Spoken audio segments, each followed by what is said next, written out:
Good evening, New York, and welcome to a new year of the Justin Gorno Show. Yep. Sergio, welcome back. Good to see you. Yeah, good to see you too, man. And Jamal, thanks for stopping by today. We were both, when we had the opportunity to bring you in, we jumped on the chance. So Thanks for coming in. I do appreciate that. Thank you guys for having me. Let's get this show off to a nice start. Yeah, and actually we talked to one of the studio directors, before we walked in, and we are the first show of 2016-17 school year, so I'm very excited about that they gave us that opportunity.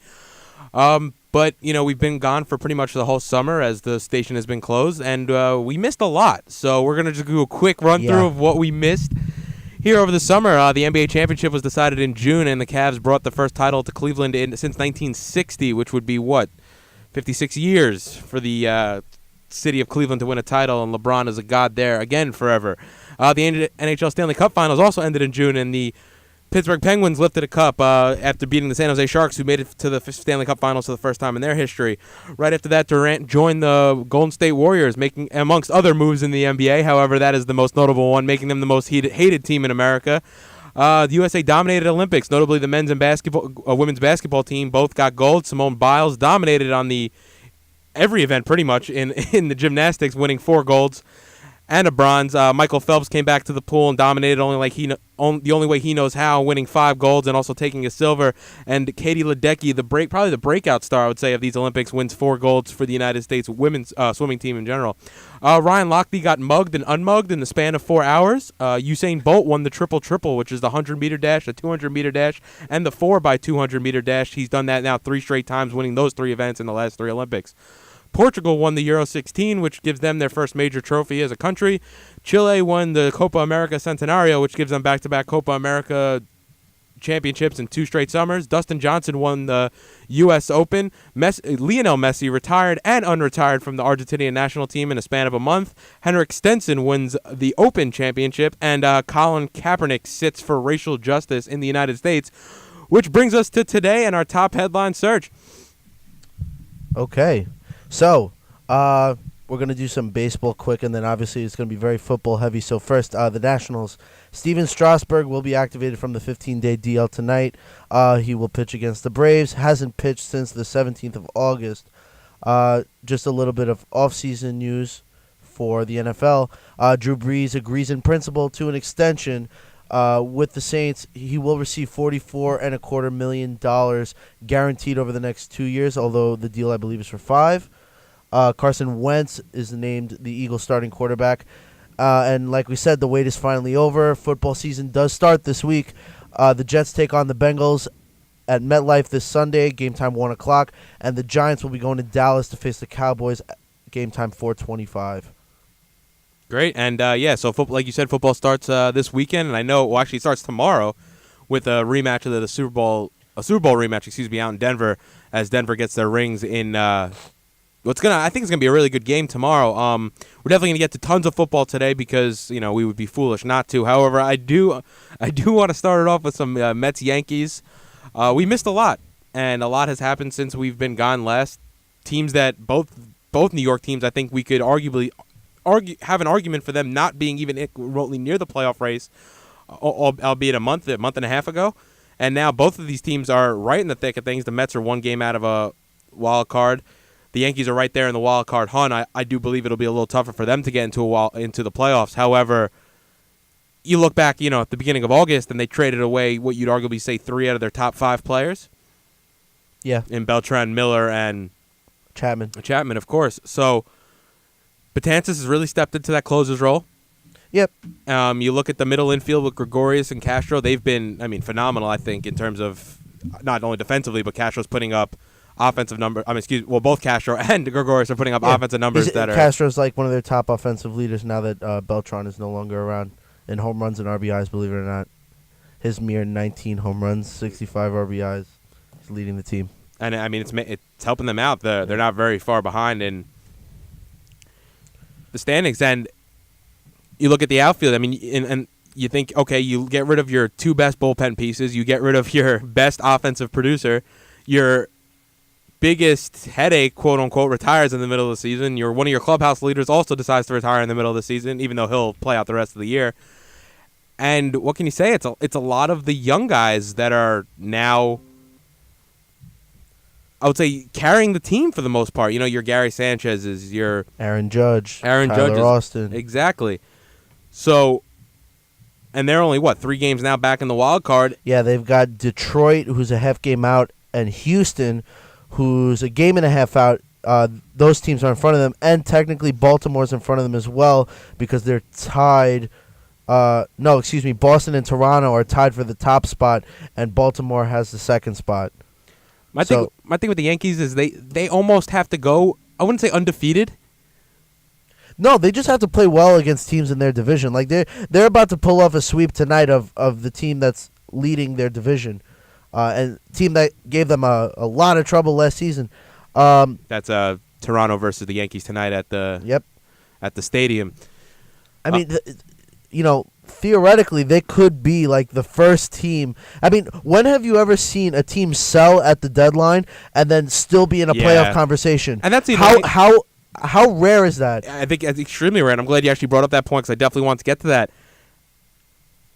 It's probably unheard of because, I assume as a fan base, I mean, you're a Yankees fan. As a fan, you were on board with them selling these pieces, right? I actually was not. I think I understand what they did. You have to prepare for the future if it's not exactly happening right now. But I'm also a firm believer in that if you're in a playoff hunt and you're within striking distance, you need to pursue that. And the pieces, the young pieces that are playing on the field right now are ones that they already had, not ones that they had to trade for. So theoretically, they could have bought at the deadline and brought these players up anyway. And maybe possibly be in an even better position than where they're at right now. Yeah, but you can't say Judge is starting in right field if you still have Beltran. No, absolutely not. But and Sanchez would play. Absolutely right. Because you have A-Rod retiring, so McCann steps into the DH That opened role. up more than anything, I think, A-Rod retiring, because now it just gives, even if Sanchez is not playing, even if he's not catching, he could still DH, and obviously what he's been doing since he's been in the pros is, oh boy, he had 11 home runs in his first 23 games. I mean, it's just absurd now, and even the other guys too. I mean, I don't think Tyler Austin is going to have a very long career with the Yankees because there's a guy in AAA who's injured right now named Greg Bird that's probably groomed for that spot.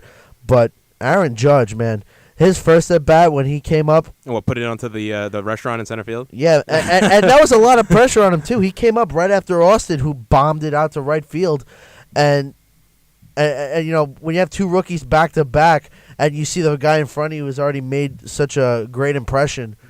What's great is as a Yankee fan, you have to, even if you don't make the playoffs, right? Which was wasn't guaranteed when, of course. I mean, definitely wasn't guaranteed when you made all these trades, but definitely isn't any more guaranteed now that you guys are successful. The Yankees being, you have to be happy because they're getting experience that there was no other way that they could possibly get. I mean, they're in the middle of a playoff hunt right now in their rookie season and just thrown right into the middle of it.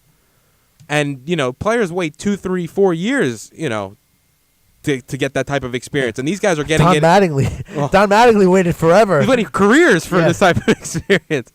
But I think more so is you'll see next year that these guys, like the guys that we're talking about, the Judges, the Sanchez's, they're going to be locker room leaders within 2 to 3 years just because they could say, look, we might not be the oldest guys on the team, but we have more experience than half the guys in this locker room. And also the fact is, you don't know what the team's going to look like in 2 to 3 years. Yeah, I mean, Cashman actually said publicly that his plan was with this maneuver of selling Beltran and Miller and Chapman at the deadline was that he was trying to build some sort of super team in the offseason of 2018 and 19. Oh, man, if you look at the names that are available, they're saying Machado's going to be starting Machado, third base. Harper, Trout? and... No, it's Trout the year before. I don't know. I don't think they're going to get both simply because they're stuck with Ellsbury in center field, which is by far, I think, the worst. The guy hits 40 home runs in Fenway Park, which is like which is even bigger. He did it once, and he didn't even hit 40. He had one good year where he hit like 32 home runs and 100 RBIs. The rest of the time, he won MVP though, no? No, he that was the year that Verlander was like unreal, okay. and he finished second to Verlander. But Yeah, that's gotta be. He's not even like a power guy. The fact that he's getting 7 years, $155 million is kind of ridiculous. And now it's something that the Yankees are stuck with. They said that they didn't want to give that kind of contract to Robinson Cano because we already made that mistake with A-Rod. But you're making the same mistake with Ellsbury, like again. Yeah, I mean, you might as well just give the money to Cano because at least Cano is still valuable right now. Yeah, exactly. Even at Safeco Field, he's hitting like 350. Like, imagine if he played in the Bronx. Exactly. I mean, his average would be down, but his home runs would be up because that's what Yeah. you always shoot for the porch there. But yeah, if they're setting themselves up for the future, I mean, you look 2-3 years from now, this could be the I wouldn't say, I don't want to use the word dynasty or championship run, but that's what this they're could be shooting for. This could be the foundation of anything bigger that they want to move towards in the future.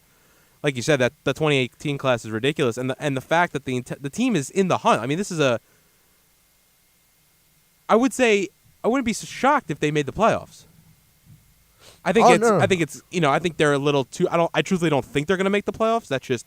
I think they're trying to shoot for that 95 Yankee team where, like, the Jeters and the Marianos and Pettits just came up, and they didn't go very far into the playoffs. They're probably a year away but they're probably a year away from making that run. I think that's more or less what they're shooting for right now. And also, they're beating out teams with bona fide championship experience. I mean, they're ahead of Kansas City right now. And Kansas City's, the defending 2-time AL champion, defending World Series champions. So the teams that are in front of them they're better than them. I think, you look at, obviously, the Boston, Toronto, and Baltimore, the three teams in their division. I think on paper, they're probably better than the Yankees. Maybe not Baltimore. Maybe not Baltimore because Baltimore, I don't think necessarily has the pitching that the Yankees. The Yankees pitching isn't great, but I think Baltimore relies heavily on their offense to get them wins. I think Toronto's offense is top notch, of course. Yeah, but their pitching is somewhat consistent as well as Boston. Yeah. So them I can see. And the other two teams the Yankees are trailing are Houston, who has been in the hunt the last 2 years. Last year, I guess I would say. Yeah. And then Detroit, who has had their up and downs, but you could say that Detroit is a perennial, I wouldn't say championship contender, but definitely a playoff contender. Yeah, they usually are. And the fact that they sold, and they were just like the Yankees last season, they sold at the deadline right when they were, I think, 2 or 3 games out of the wild card. Yeah. They sold Cespedes to the Mets. Who else did they get rid of? I'm blanking here. Price? Yes, Price to Toronto. I mean, yeah, I can't believe I forgot that one. It's all right. It's all right. Well, that wasn't deadline deal. That was like 3 weeks before the deadline, I think, as well, too. But, I completely agree. They bring in these assets. Now you got a guy like Michael Fulmer who's pitching out of his mind. I mean, that's got to bother you as a Met fan. But now does that it, though? But I think it does because look at the pitching rotation now. But look at your only what we asset is got for him. Syndergaard. Yeah, I understand. You got Cespedes. You made the run, but now long term. Did we go to the World Series last year if Cespedes? Did you win the World Series? Do we win? Do we make the playoffs with Fulmer on our team? I mean, he's not even on the team last year. Excuse me. And even even though Fulmer is pitching very well for the Detroit Tigers, look at what Cespedes has literally changed the culture of New York. From taking them from a little small ball team to now where they actually went out and got a big fish and like they're actually in contention. They could actually get into the wild card now. Maybe with Fulmer pitching every 5 days, we probably would have had a solid rotation behind that. But you can't replace the hitting in the middle of the lineup that Cespedes brings to the team. And also, I don't even think Fulmer's in the rotation this year if he's still in New York. Now he is, but not at the beginning of the season. I think he might be because Wheeler was hurt. Okay, you're not taking Bartolo was your 5 starter. The 4 starters ahead we're speaking for. Yeah, but coming off of last year, you're not taking Syndergaard, you're not taking DeGrom, you're not taking Matz, you're not taking Harvey out of the rotation, and you signed Bartolo. But Harvey got hurt, in June? Right. Now he would be in it. But the production that he's giving you from June to September is, I think, less than the production. And Cespedes wasn't a rental. We got him for a year and a half, and there's a good chance, obviously, he'll walk at the end of this year. Yeah. But it's not like, we got him for 3 months, we lost the World Series, we lose Cespedes. It's like, no, we got a year and a half out of a guy. Yeah, sure, we traded a high prospect, but at the time, right now, you think with Wheeler coming back that the Mets, at least front office-wise, they should think that they have about 6 or 7 starting pitchers in their organization, professional-level starting pitchers, if Colon stays next year. I mean, Colon staying next year is always, I mean, he says he wants to pitch one more season. And I don't... Guy's 43 years old. I understand, man. But the numbers that he's putting up right now, you would turn that down? No. Or even him as your long man. For instance, like if you have 6 or 7 pictures, but I think he'll have enough. I think there'll be enough competition in the market for his services that he'll be like, no, I want to start, or I'm going to go pitch elsewhere. Here, because he'll get into a starting rotation somewhere in Major League Baseball. I mean, as a solid five. Solid five. He's like a yeah, solid 3. I mean, I feel like because he's old, I've said this to my buddies and they laugh at me. I think Bartolo Colon's one of the top 10 pitchers in all of baseball, and everyone's like, "Wow, that's crazy. That's crazy." Okay. None of the other pitchers that you would name in that top 9 list would do what they're doing at his age. None of them would be what I'm gonna look up his numbers right now. He has a mid. Yeah, but you also but top have to, 10. That's a lot of pitches to really go through. He's 13-7 this year. I hate to be the guy that throws this out there, but 2 years ago there was that that PED scandal, and I mean, look, if you're gonna hold, he was cleared. Agree, no, because I'm completely neutral when it comes to this. I will hold A-Rod to the same exact standard, and who knows that his production last year was not indicative of possible steroid use. Mm-hmm. So who's to say that Bartolo still isn't using? If it's, I'm gonna say this about baseball. If we're talking about baseball, then the steroid discussion has to go out the window because I can say any player's on steroids. I think they're all on steroids. No, but the thing is, Bartolo actually tested positive and got caught. No, I understand that. And got faced a suspension, I believe. So you telling me if Ortiz wasn't available next year, he wouldn't get signed? I mean, the fact that he's doing he could be on steroids too. I think half the game's on steroids. I don't think I'm not arguing that he wouldn't steroids, get signed. I'm arguing that he's not in the top 10 simply because of his age. How do you know the other 9 guys are not on steroids also? Kershaw can't be on steroids. Arrieta, who came out of nowhere, can't be on steroids. Yeah, no. I mean, you're right. Across the board. I'm not saying it's just. I'm not saying Colon's not on steroids. I'm not saying he is. I truthfully don't care anymore because that's just my opinion about baseball. I truthfully think 95% of them are on steroids, and until they start giving me scientific proof that the whole league is not on steroids, I'm gonna continue to think. What other proof would you like other than the clean piss test? But the thing is, are they clean or are they just being masked by another chemical that masks the evidence of PEDs in your urine? Yeah, but all of that comes out at some point. No, it doesn't. There's players. I mean, I think there's players that have definitely coasted through, done steroids, and gotten away with it, and have not been caught in their career, and have played a full MLB career, have come out the other side clean, with quotations around it. No one could see me. I just realized that air quotes around the clean, and they're now whatever. I mean, they don't have to be Hall of Famers, but they could be 200 win pitchers. They could be 100 300 home run hitters. They could be just a guy that made $100 million in his career, and we won't remember him after he leaves baseball. But you know what? His family will because he made a couple $100 million for them. That's how I look at it. I truthfully think Bartolo Colon. I mean, he's pitching to a 3.22 and he's 13-7, and like you said, he's 43. I would have liked those numbers when he was pitching for the Yankees, no doubt. What he was god awful for the Yankees. 8-10 with a 4 ERA. Yep. I mean. Yeah, because you guys relied on him. They started Freddie Garcia over him. But I'm saying, didn't you also rely on him as a top end, higher end of your starting rotation, or no? Bartolo? At that time? Or no, was he your 3-starter? No, we had CeCe, and Pettit was having an all-star year at that time. And Phil Hughes, I believe, was still on the team. And Nova had just come up, had an unbelievable rookie 2011? year. Yeah. So at that point, Bartolo Colon was the 5. Regardless, yeah. I just think that, I mean, if he's available, I think the Mets are going to try to make an offer to him next year. I don't see why he wouldn't come back. I think he pitches very well with the Mets. I think he's comfortable here. Truthfully, I think a lot of Latin American players are comfortable in New York just because of the culture. You could find a pocket of your religion, your ethnic background, your culture anywhere somewhere in the 5 boroughs. So, especially for Latin American players, for them to play for the Mets in Queens, that's New York City. That's where it's at. That's the spot. It's culturally diverse. You think Robinson Cano's happy in Seattle? No. Okay. But his financial planner's happy in Seattle. Oh yeah, tell me about it. So, but not. I mean, I don't want to. I think the Mets have a really good chance of making the playoffs. As a wild card team, yes. Yeah. And in that, okay. Now let's play devil's advocate here in a potential playoff wild card game. Okay. Let's say they face who. As a Met fan, who would you rather see them face? San Francisco. Actually, it doesn't really matter, truthfully. I think San Francisco has been the worst team in baseball since the All-Star break. Since the All-Star break, San Francisco is the worst. But in a one-game playoff, you want to go up against that pitching? They have to go up against our pitching. Who would you? I don't trust. I trust our lineup more than their lineup. But the thing is, I'm saying even in San Francisco. the rotation for the Mets is hurt right now. Yeah, you'd probably pitch Syndergaard in that and game. also, you're assuming that it's going to be Bumgarner to start that playoff wild card game. How about if they need the last game of this? They're only a half game back in the division.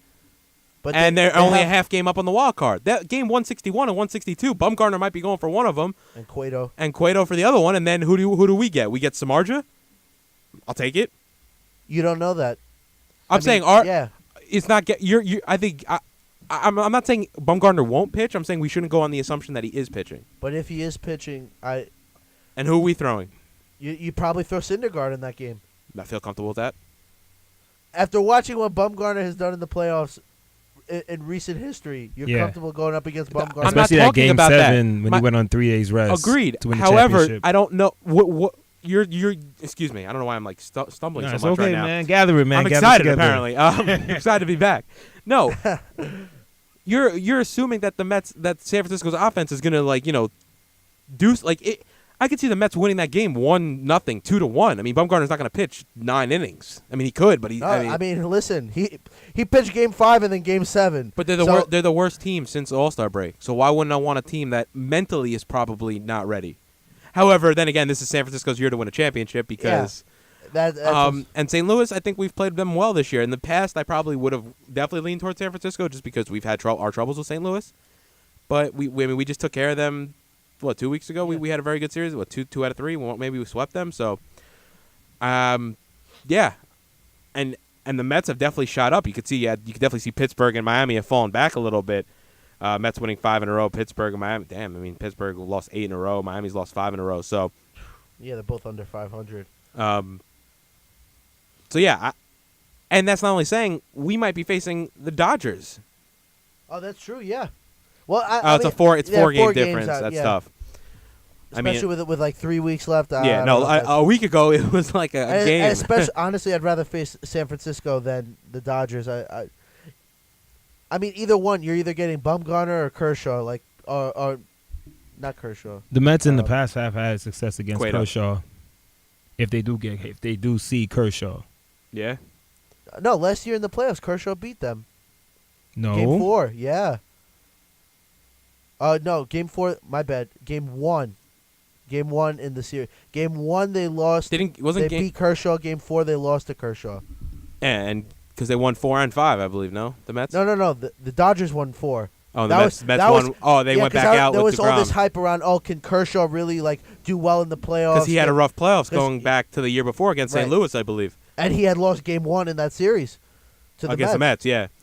Yeah, and that's another thing is Kershaw is the playoff pitcher. Is sure, but he's won one game though. Right, as and that's what I'm saying. Pitcher, one meaningful game. Right, one meaningful playoff game he has won. Yeah, he's probably won a few other game 1s as well, but that's just to get your ball rolling. Right. I think that, and that's the thing. I think he's a question mark when it comes to the playoffs. I don't know if I've seen a bigger discrepancy between how well you pitch in the regular season and how well you have pitched in the playoffs. And you'd say Kershaw is top 5, the best pitcher in the last 5 years?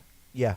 But if you said, all right, is he the best playoff pitcher in the last 5 years? No, Bumgarner. He probably wouldn't even be in the top 10.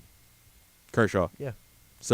It's just really startling. And I don't know. I mean, is that the mental side of it? Is that the physical? I mean, it's definitely not the physical side because the guy throws 250 innings a year. I mean, or 230 innings a year. The guy's a workhorse.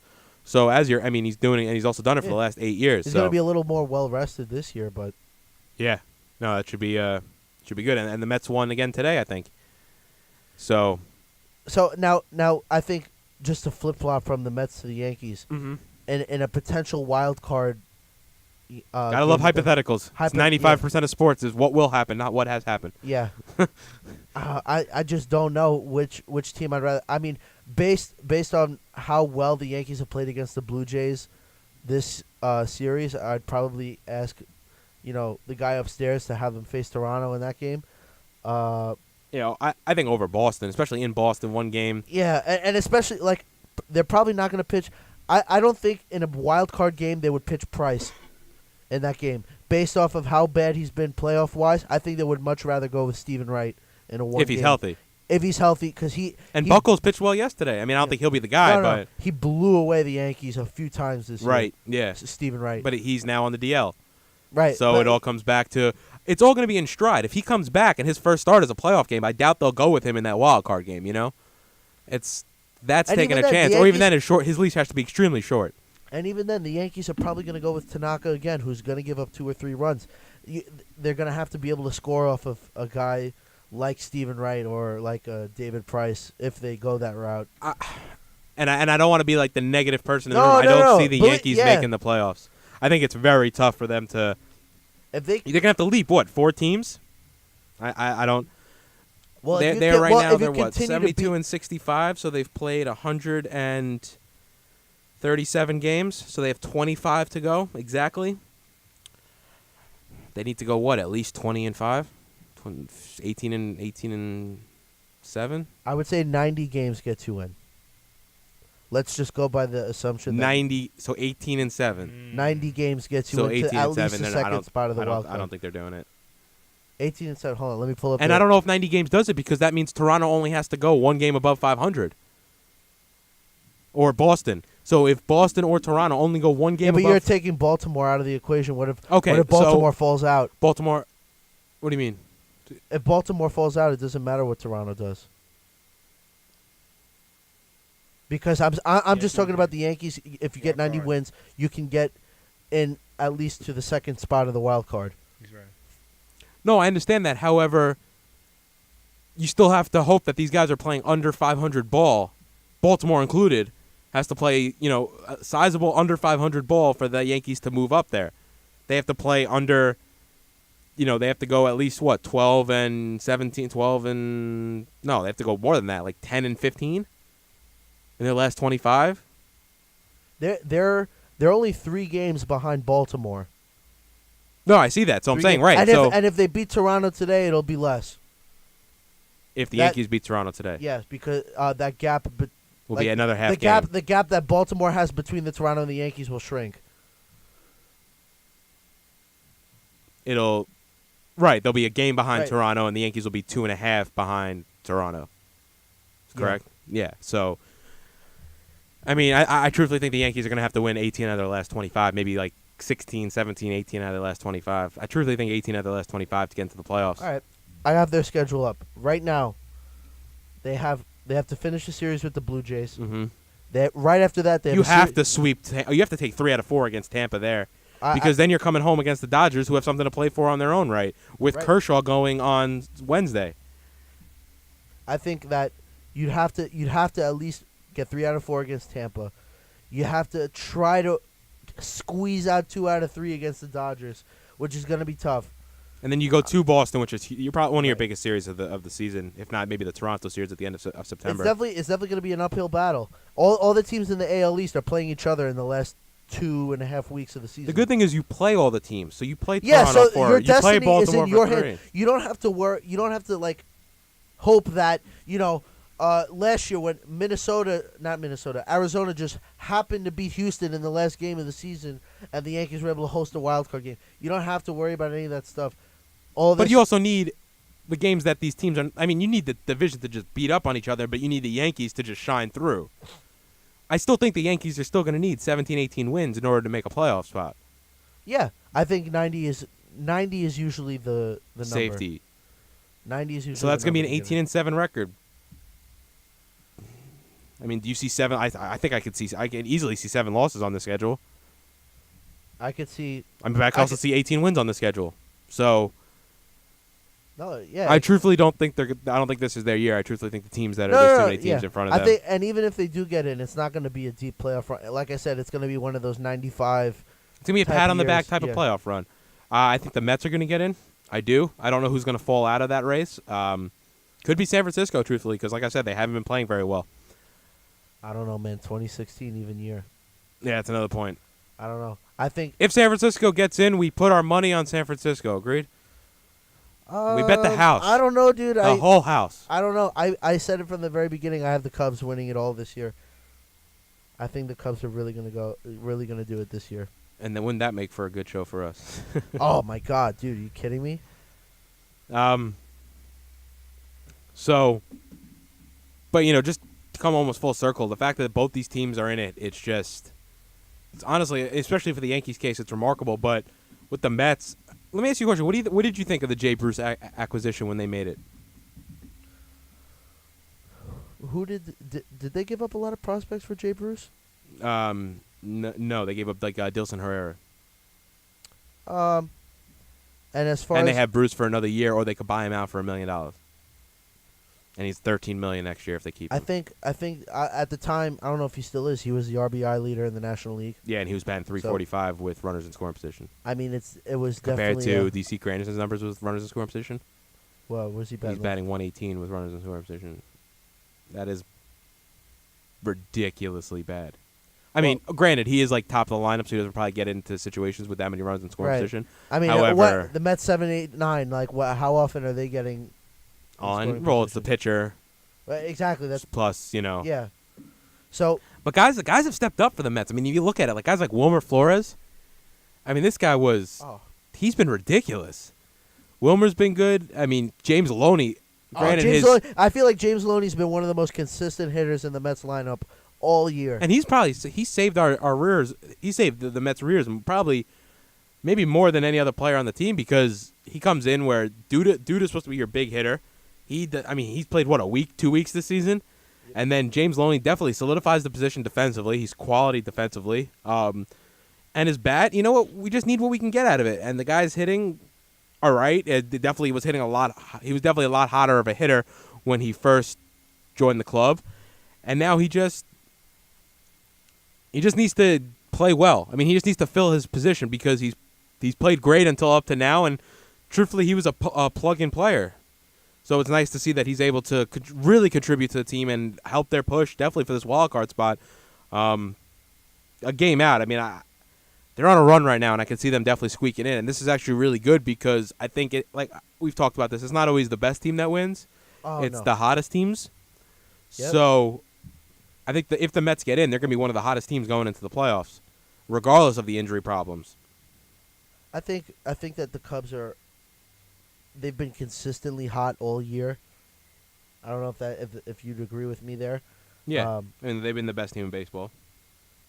Yep. I mean, I theoretically speaking, in a potential, let's say that the Mets jump over St. Louis, and it's a San Francisco Mets wild card game. Let's just say that the Mets win. They would face the Cubs in the first round.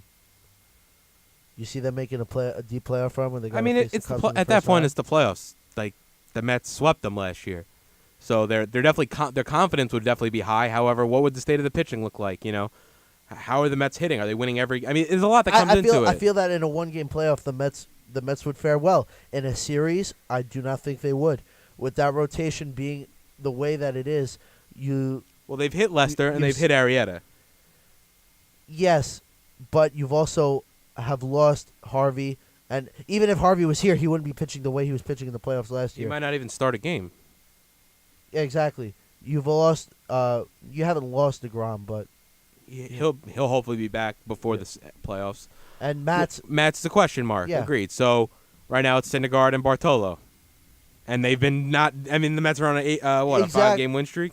Exactly, but going into a playoff series against a good team, to play them 5 games in a row, if that, with 2 pitchers who are your only really 2 pitchers, and they themselves are kind of question marks.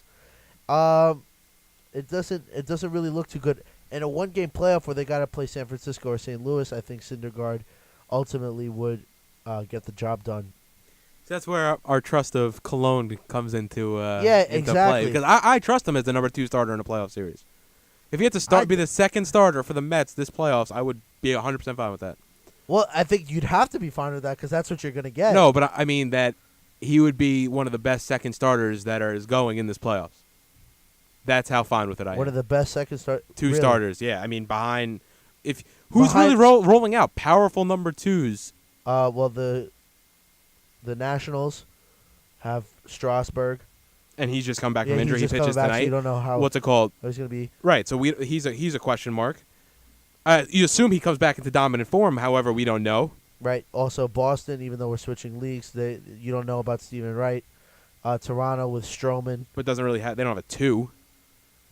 Stroman's their 2. No, Stroman's their probably 1. No. I mean, it depends. Their their choice of pitching has always been kind of wacky. You know what I'm saying? Like I've seen them pitch J. Happ on like a day that David Price was supposed to pitch. You know, like just That's another. They have Happ too. Happ's yeah, pretty good. They've always been kind of wacky like that. But I'm saying before Happ was good. Oh yeah. So like I don't know what their deal is with. But Cologne's that. probably better than their 2-starter situation. I mean, honestly, like I'm not trying to just No. hype this guy up. I really think he's a good player, and the fact that he's a 4-starter in the league, I think he's definitely better than that. Well, yeah, but he also plays on a team with one of the best built pitching rotations in all of baseball. So for him to be a 4 or 5, I mean, I get that, even with the great numbers he's putting up right now for a 43-year-old. You're listening to Justin Gorno on 94.3 FM as well as WBMBBIZ.com. We are back for the new semester. It is our first show, and right now we're talking some Yankees and Mets. Definitely give us a call, 646-312-4726. Once again, the number is 646-312-4726. We want to hear from you. If we missed also, we did our what we missed at the beginning of the show. If you heard it and we definitely missed something, please tell us what we missed. And definitely, I don't know, we can't add it in now because we missed that part, but we can be proven wrong, and we always enjoy that. I definitely want to get into some football now. We left ourselves a nice hour and 23 minutes to talk about football, which I think is not even enough time. Yes. Because it starts tomorrow, guys. Yep. And I'm not saying it doesn't start tomorrow. I'm saying it starts tomorrow. And I'm excited. I'm super excited for football to start because there's no other sport like it, and every game means so much. And I can just go on through the reasons that we love football, but let's definitely talk some football. We're definitely gonna talk about the New York teams, and definitely we'll kick it off with the Giants. So today we're gonna talk about our projections and whatnot for our divisions as well as the teams in New York, and we'll also probably get around to doing our picks before the end of the show. Keep a running tally. We'll see how we do this year. I definitely want to go through a schedule run through also with the Giants, just because see how they'll do this year. I mean, Giants, the big thing we talk about is their notable offseason signings. I'm talking about Olivier Vernon, talking about Janoris Jenkins. The drafting of Eli Apple, even though there's not that much. Well, I was also going to say the bringing in of Damon Snacks Harrison. Yes. The drafting of Eli Apple, Victor Cruz coming back, drafting Sterling Shepard, who, according to Odell Beckham, is going to be the offensive rookie of the year this year. I don't know if you heard his projections for Sterling Shepard, but 1,200 yards and 10 touchdowns, so no pressure there, I guess. I actually do like Sterling Shepard for everything I've read about him, and so far the limited amount of practice I've been able to see from the Giants. It looks like he's going to be a quality 2, maybe 3, depending on what Cruz does this year. What are we expecting for Cruz? I don't really know what they're expecting. I mean, before he got hurt, he was like their one guy, and now I guess you could say they've done more than replace any sort of one receiver in the league in Odell. But I think it does make the injury, coming back from the injury a little easier now that that Eli and Odell have this this great connection, and they've clicked on so many different levels. Right. The pressure to come back and be the number 1 is no longer there. Probably right. Not even be the number 2. I think that just popularity-wise and, name recognition-wise, I think Victor Cruz wants to be the 2. Because, I mean, can you imagine that type of team where you have old Victor Cruz as a number 2 to Odell Beckham now with Eli Manning coming off one of the best seasons of his career? I mean, that offense is going to be ridiculously good. I think it's going to be good, and the question is how will the defense catch up to match the offense? The defense last year was record historically bad. Yeah, and the offense was one of the best in Giants history, so it's like you almost have to find that middle ground where, okay, the defense is not letting up 35 a game, but they can still let up maybe, if they can let up low 20s, high teens, the Giants could easily be 11-5 team. Oh, yeah. It's just how far has that defense grown, and also what do those free agents really give you? I'm not a big fan of Janoris Jenkins. Really? Yeah, I think he lets up a lot of yards. I agree with you there, but you got to understand that because the defense was so historically bad, that Janoris Jenkins is an upgrade from Agreed. the ranked 31st or 32nd defense they had last year. I completely agree. However, I think that money could have been. I think some of the other corners that got signed this offseason are better than Janoris Jenkins. So I think there was definitely money you could have put elsewhere. I was making this point before the show with Andres outside. Last year you said Eli one of the best seasons of his career. Odell going off completely. Defense was one of the worst in the league. Right. With the offense that good, even if the Giants had an average defense, a mediocre defense ranked somewhere in the teens, 15 to 17. Agreed. They're They're a probably playoff three. team. They're 2 or 3 wins better. I think they're a playoff No, team. they are. Yeah. They easily win the division. Yeah. So that's really what it comes down to. Have they done enough? I really like Snacks. Not just saying this because he's an ex-Jet. Just saying because run defense, he's probably one of the best interior linemen in the league. And then I like Vernon, but I don't like Vernon, if that makes sense. I like him because he can get to the quarterback. I don't think his sack numbers is overly high. I don't think he's never even put up double-digit sack seasons, I believe. But and of course, I guess you had to pay the $85 million to get him. But is he that groundbreaking defensive end that I think Giant fans are hoping for? I mean, is this guy getting to the quarterback consistently? Is he a double-digit sack guy? And I think the jury's still out on that. I know you have to pay the exorbitant amount for him, but could you have pieced something together as a pass rush that wasn't $85 million, and could you get more out of it? I don't know. I don't know what to expect. And also, he played last year with a guy in Ndamukong Suh who was double teamed every play. Right. So that had to help him out a bunch. Yep. He won't get that this year. He might be the guy that's getting double teamed.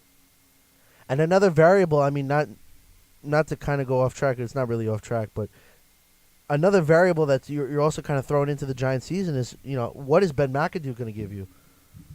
But as a coach, what is his deal going to be? Is he going to continue to be the offensive-minded guy that he's been with Eli? Because you have all these new guys coming in defensively. Oh yeah, it's going to be heavy. What kind of guidance are they going to be getting from him? What exactly is Ben McAdoo going to give you? Well, when you sign McAdoo, I mean, you know what his pedigree is. Right. And the offense is right where you want it to be under him. This almost sounds like a reverse Rex Ryan situation when he came to the Jets. Oh, yeah. It's like, we knew you were going to take care of the defense, but what are you going to do for the offense? And yeah, no, I mean, I think that's a valid point. I mean, you got to hope that these guys all click into the system. I think the Giants definitely have depth at positions now where they didn't have it last year. The thing with the Giants that has to be frustrating, and how do you, year in and year out, you guys don't bring in solid middle linebacker play? And the Giants right now, still, how good is their middle linebackers going to be? The guys that are actually running the defense. They spend all this money on, I would say almost like the sexy positions on defense, Okay. The pass rusher, the quarterback sacker, the guy that's hopefully going to make plays, on stop the pass in terms of Janoris Jenkins. And you also brought in another guy that's defensive line, could definitely clog some holes and stop the run, which is, granted, a need. I wouldn't say defensive tackle is sexy. I probably shouldn't have used that word for that. But the other ones are. However, you're telling me that Kelvin Shepard, Jonathan Casillas, and Devin Kennard are like quality linebackers in the system? I don't know. I like the defensive line. I like Harrison. I like Hankins. Even Pierre-Paul coming back. The fact that now Pierre-Paul doesn't have to be your primary pass rusher opens up so much. Because I wouldn't be surprised if they start double-teaming Vernon that he has a huge year. Pierre-Paul. Because he got to the quarterback a lot last year. The thing is with him is he couldn't bring the quarterback down. He only one sack last year, but he had a couple quarterback hits. That's the thing, is how much use of the hand will he have to not only hit the quarterback, but wrap him up and make sure the guy, isn't falling over and tosses it, Yeah, I agree with you there, man. So, also, what do we think? The safety play. It's Landon Collins right now and Darian Thompson. They invested so much money heavily at positions where if they spread the money out, do they have a more well-rounded defense? So it's like you bring in these big names, but now Olivier Vernon, Janoris Jenkins, they have to do so much. Where does it hurt the team because they're going to be almost overly relied upon, you know? That's why they get paid the big bucks. Yeah, but they're not sideline to sideline middle linebackers. They're not safeties playing the deep ball over the top. I think there's definitely still some holes in this Giants D, which even though with the money that they've spent, have not necessarily been answered. And as a Giant fan, that has to worry me. I mean, it's almost like your line's good, and the Giants secondary's good, but the linebacker position is definitely a huge question mark. I guess we'll just do like a quick rundown of the Giants' schedule. I just want to kind of see what you guys think of, like maybe where they'll finish in terms of record-wise. I was actually. I think you're already a step ahead of us, huh, sir? I was doing that tally, but I kind of lost track. I actually have them going 4-0 in the first 4 games. All right, well that's okay. Well, why don't you write? You got a pad over there, right? Yeah, why don't you keep track for both of us, and then we'll see. All right. So wait. We'll see. All right. I'm gonna keep track of you and Jamal.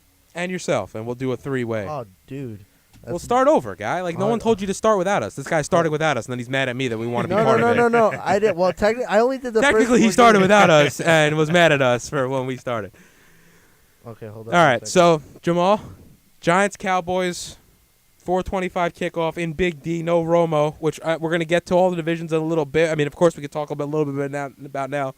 A, what do you think about the Cowboys without Romo? And what do you think of them going up against Week 1 at home against the Giants? The Cowboys without Romo in the beginning may do good because the one thing the rest of the league doesn't have is film on Dak Prescott. And that's going to be beneficial in the beginning, the first couple games. They're not going to know what to expect. They're going to have a general defensive game plan. So for the Giants, their offense, that's what they're going to have to rely on a lot, this defense. They brought in a lot of different new pieces on defense, but their claim to fame in the past couple of years has been their offense. And as you said earlier, David, some of the players they brought in at middle linebacker, we're not too sure if they're going to be those formidable players like Antonio Pierce. You think of like the old Giants team, it was D-line and middle interior linebacker, interior linebackers you can even say and middle that linebackers. The secondary was their weakness back when they were winning championships. Mm-hmm. And so with that game, I think it's going to be close. I'm going to go 27-24 Giants. Oh, this guy's putting out scores and everything. I'm too going to take the Giants in that game. I just think they are.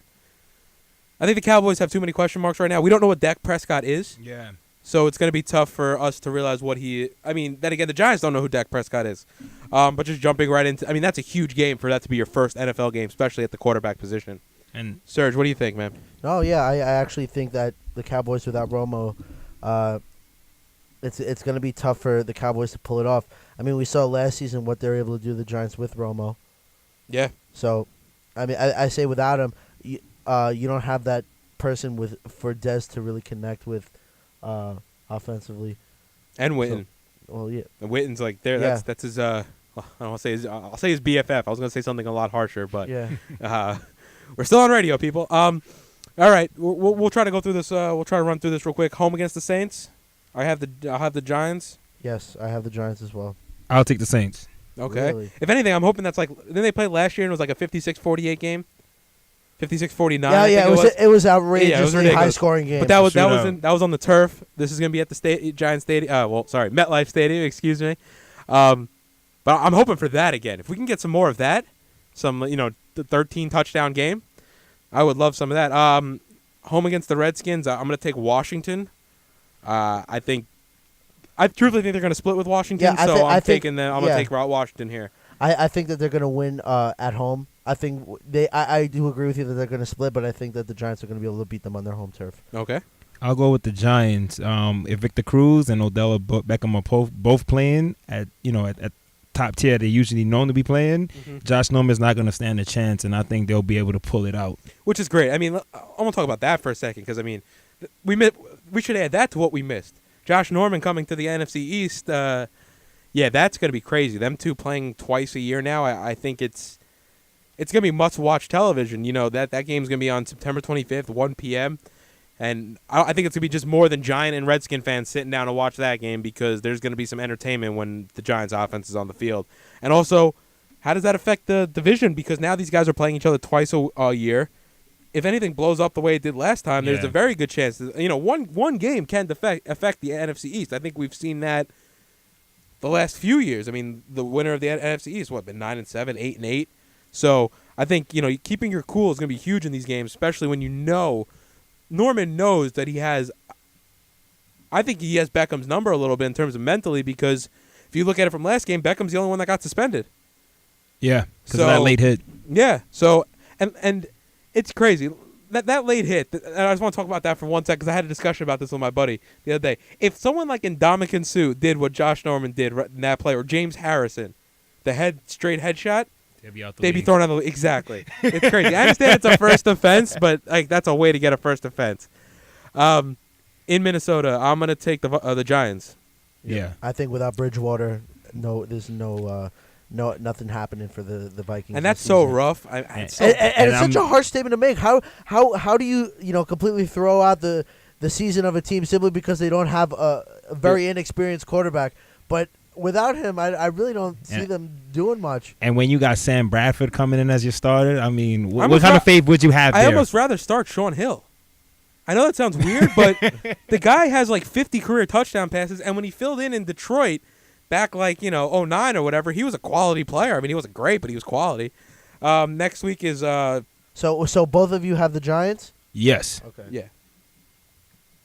The week after will be Sunday night. It's going to be in Green Bay. And that Viking game is Monday night. I know I didn't say any of that, but in Green Bay, I'm going to take the Viking. I'm at the Packers, excuse me. I am taking the Packers as well. I think it's tough. I think unless it's like a playoff game and the stars are aligned, and Brett that's Favre's the only no, they beat Aaron Rodgers. 11, yeah. 11, sorry, yeah.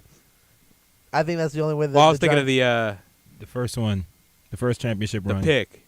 Yeah, that was the first championship run in 07. Yeah. Gotcha. I think unless it's like one of those things where it's all on the line, the Giants cannot beat the Packers. All right. Home against Baltimore. It's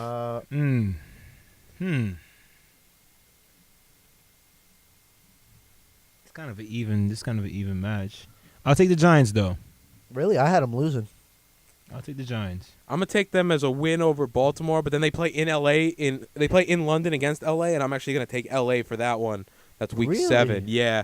Really, with no quarterback, the quarterback situation there is I know, but shaky.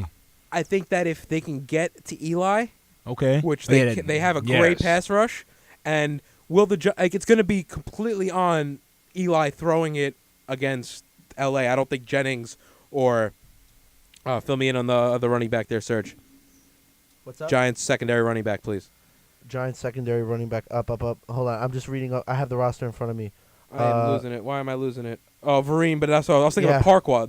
That's what I was thinking about. I think he or Perkins. It doesn't matter who's in the game. I just don't think they're going to be running very effectively against LA. So then they're going to be forced to pass.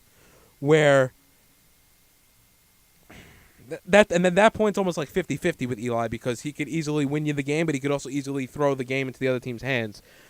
I'm assuming he's going to throw it into the LA Rams' hands a little bit, or at least the LA Rams, or if he doesn't get the chance to throw, the LA Rams will be in his backfield disrupting a lot, which I think it's very feasible that they can do. So, Dave, you got the Rams. Jamal's got the Giants? Yes. Okay. I'll go with the Giants on that one. Right. I had the Giants beating the Ravens the week before. Before the bye week, because now we're at the bye week at this point. 7 games have gone. I have them at 5-2.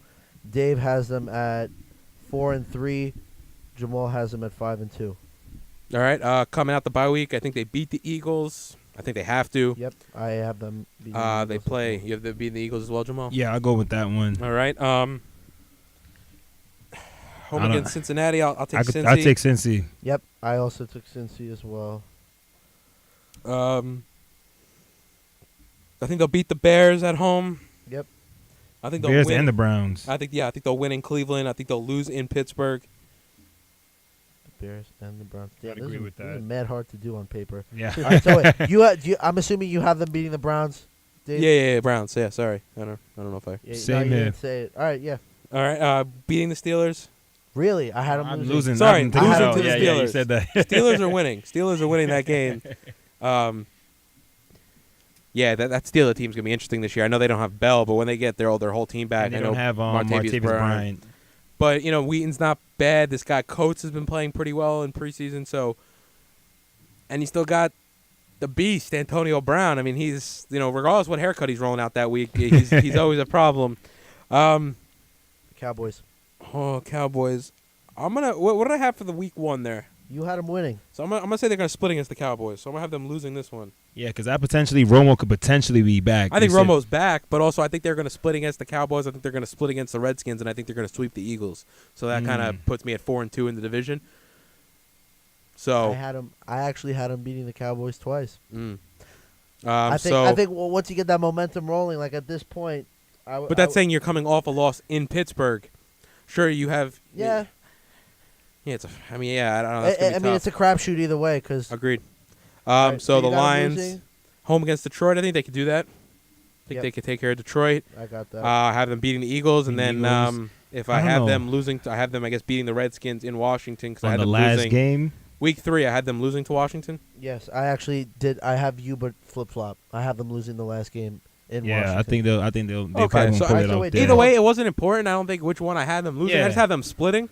Yeah. And the same thing with Dallas. I don't think it matters which one they win or lose. I just have them splitting. You know. Yep. So can we give me like a little summary? Let me just get Jamal 15 and 16. Jamal against home against the Lions Home, that's a W for them. and away in Philly. Away in Philly. Yeah. Yeah, they'll beat Philadelphia. Okay. 1, 2, 3, 4, 5. Jamal has them at 10 and 6.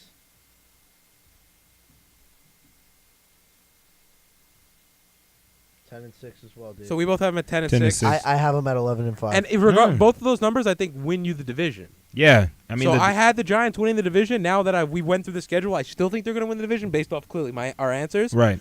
But yeah, I think they're now. I had the Cowboys winning the division initially. Mm-hmm. I think they got better. I think Ezekiel Elliott is going to be a beast this year, regardless. I agree. Because that front 5 of Dallas is just ridiculous. But when you lose, we've seen the Romo Cowboys and we've seen the non-Romo Cowboys, and there's a huge difference. What they go, I don't even think they won a game last year without Romo. Maybe 1 and 10 or something like that, or 0 and 10. So I like the Giants. I like them, and I like them in the division. I don't think the Eagles really come into play. I don't know what you guys feel about that. Yeah, No, I would say the Eagles are out of play. I mean, strictly also because they've sold on this season. By trading Bradford.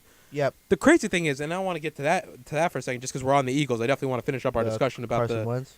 the trade. Like, how do you get a first-round pick for Bradford? It makes sense. No, it's crazy. I mean, Like, how is the Vikings GM giving up a first-round pick for Sam Bradford? desperation. Think about it, right? With like for instance, Terry Bridgewater, middle of the gap quarterback. He still has a lot to grow, Right. but he game managed throughout the whole season. Agreed, but he has the ultimate game-managing running back also. True, AP all day, every day. But now with Sean Hill going into the start of the season, with that team going up, going from last year where they made the playoffs and this year where they could potentially make the playoffs again, I think at the end of the day, let's think about college quarterbacks. How many number 1 picks in the last couple years of drafts have actually panned out, or quarterbacks coming into the league in First general? overall or just number 1 first-round picks? Let's say first round or first overall. Yeah, well, first overall, yeah, more that's that's a consistent, poor. 'cause Like, it's Jameis Winston, Cam, Luck. Luck, that's right, a bad but after one. that, I mean, you could say it's a crapshoot. You look at the draft, 11 when it was Ponder, Gabbert, Jake Locker. All those guys are out of the Ponder's like the 4th string in San Francisco. Gabbert's I guess doing well too, but I mean even then he didn't start getting a little bit of mediocre success until last year. I wouldn't even say he's a hit. And the way that team is built, I don't even think they would lose enough games to keep that number 1 pick to go out and get a Deshaun Watson from Clemson, who's slated to be the first quarterback. Oh, the Vikings. Yeah.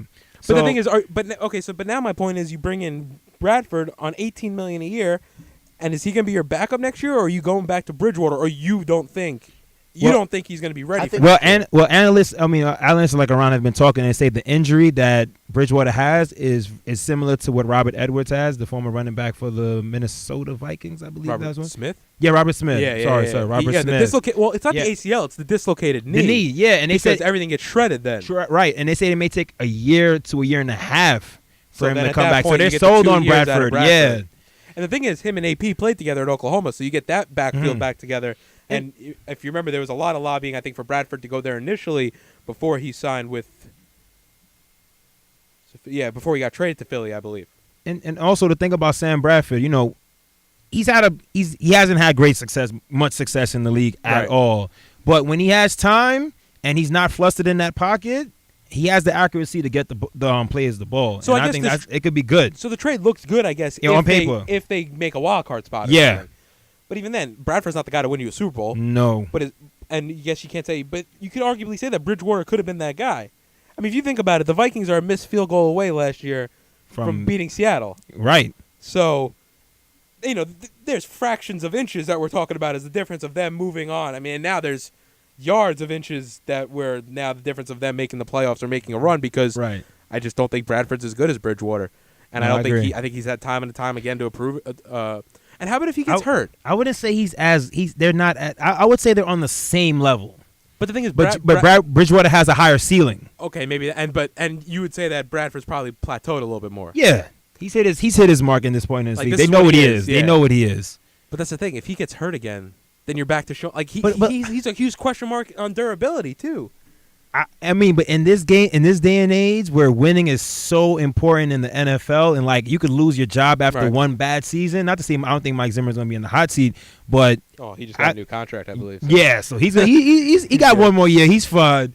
So to bring in Sam Bradford, I think it would be a good way to help manage the team and just kind of bring more stability back to the team because with Sean Hill, it's like he was good in Detroit, but we don't know really what we're going to get from him. He's a question mark, and I also think that, it definitely brings stability when there was a time of unsuredness, I guess. I mean, you don't know, A, who's going to quarterback, B, you don't know the state of your franchise anymore because the stuff that but the thing is, it's not even like Bradford's the same type of quarterback as Bridgewater. He's not going to get out of the pocket and make plays with his feet. So what you're going to have to do is you probably have to tweak the game plan a little bit, but you're going to rely on number 28 behind you and just feed him the rock. And once that running game gets going and the play action starts. Yeah, that's another thing, too. Honestly, I know it's going to sound crazy, but I'm so surprised that the Vikings didn't take a chance on Sanchez.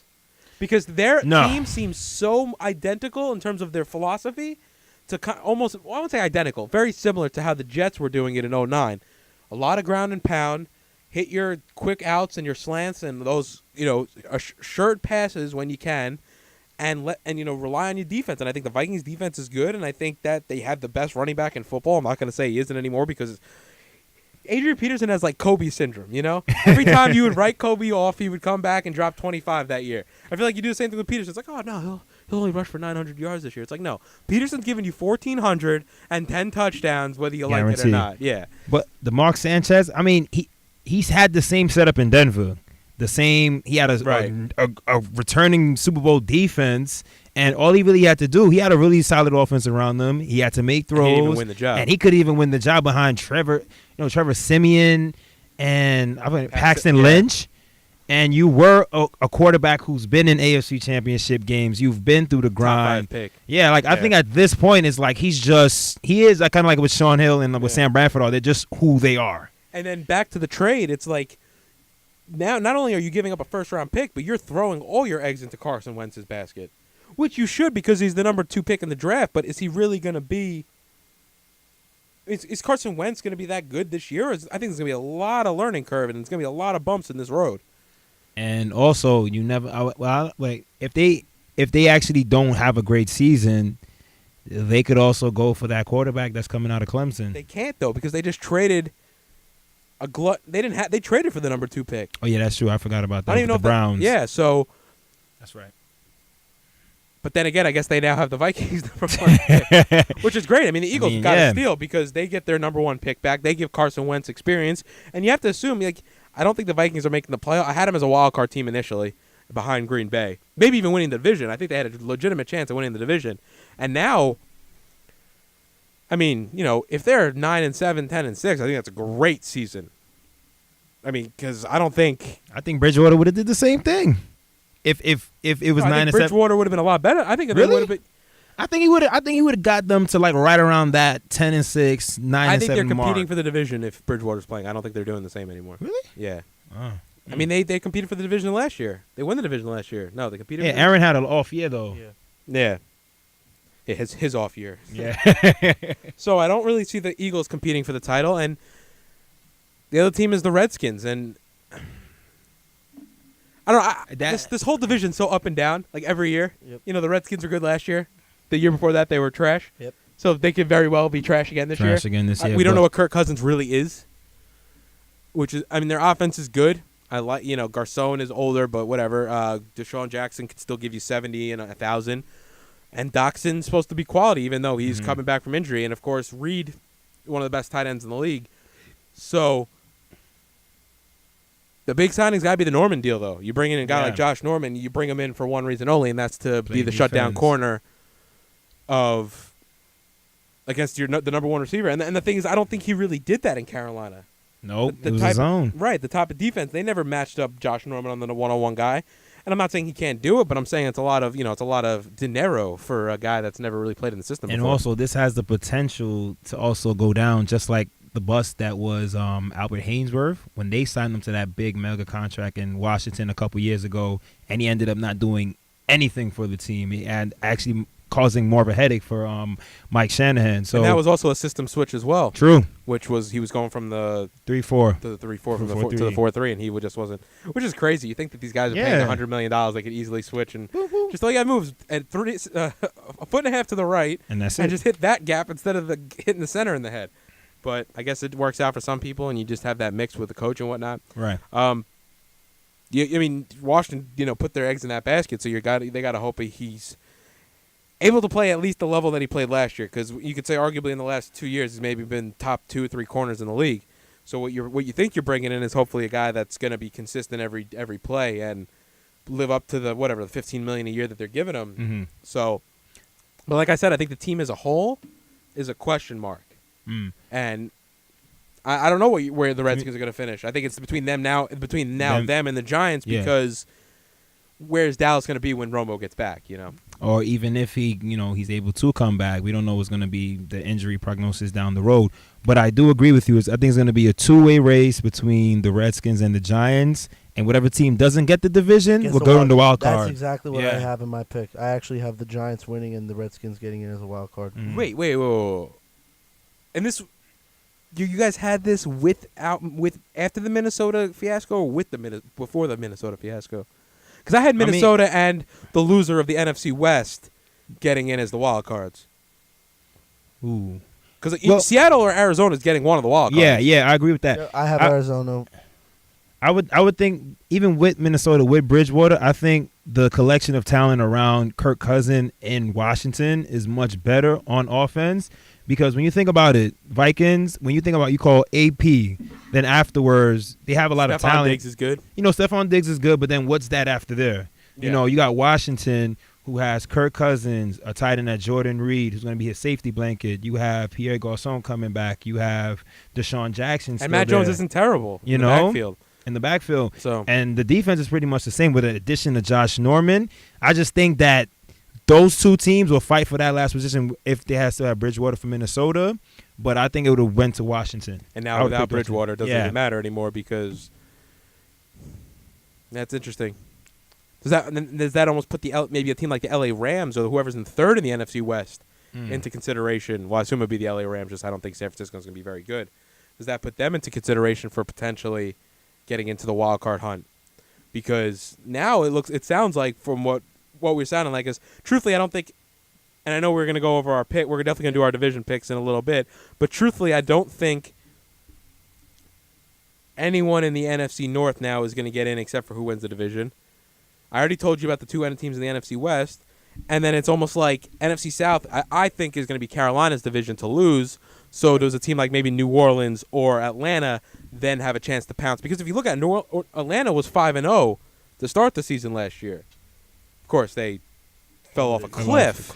But if they could, they've gone on hot starts the last few years. So if they could do that, but keep the heat turned up almost, it's almost as if they got too comfortable, So if they can keep that up, they could very well be in the mix. I think the NFC wildcard at the second spot for the most part. I think the NFC West, of course, can be strong this year.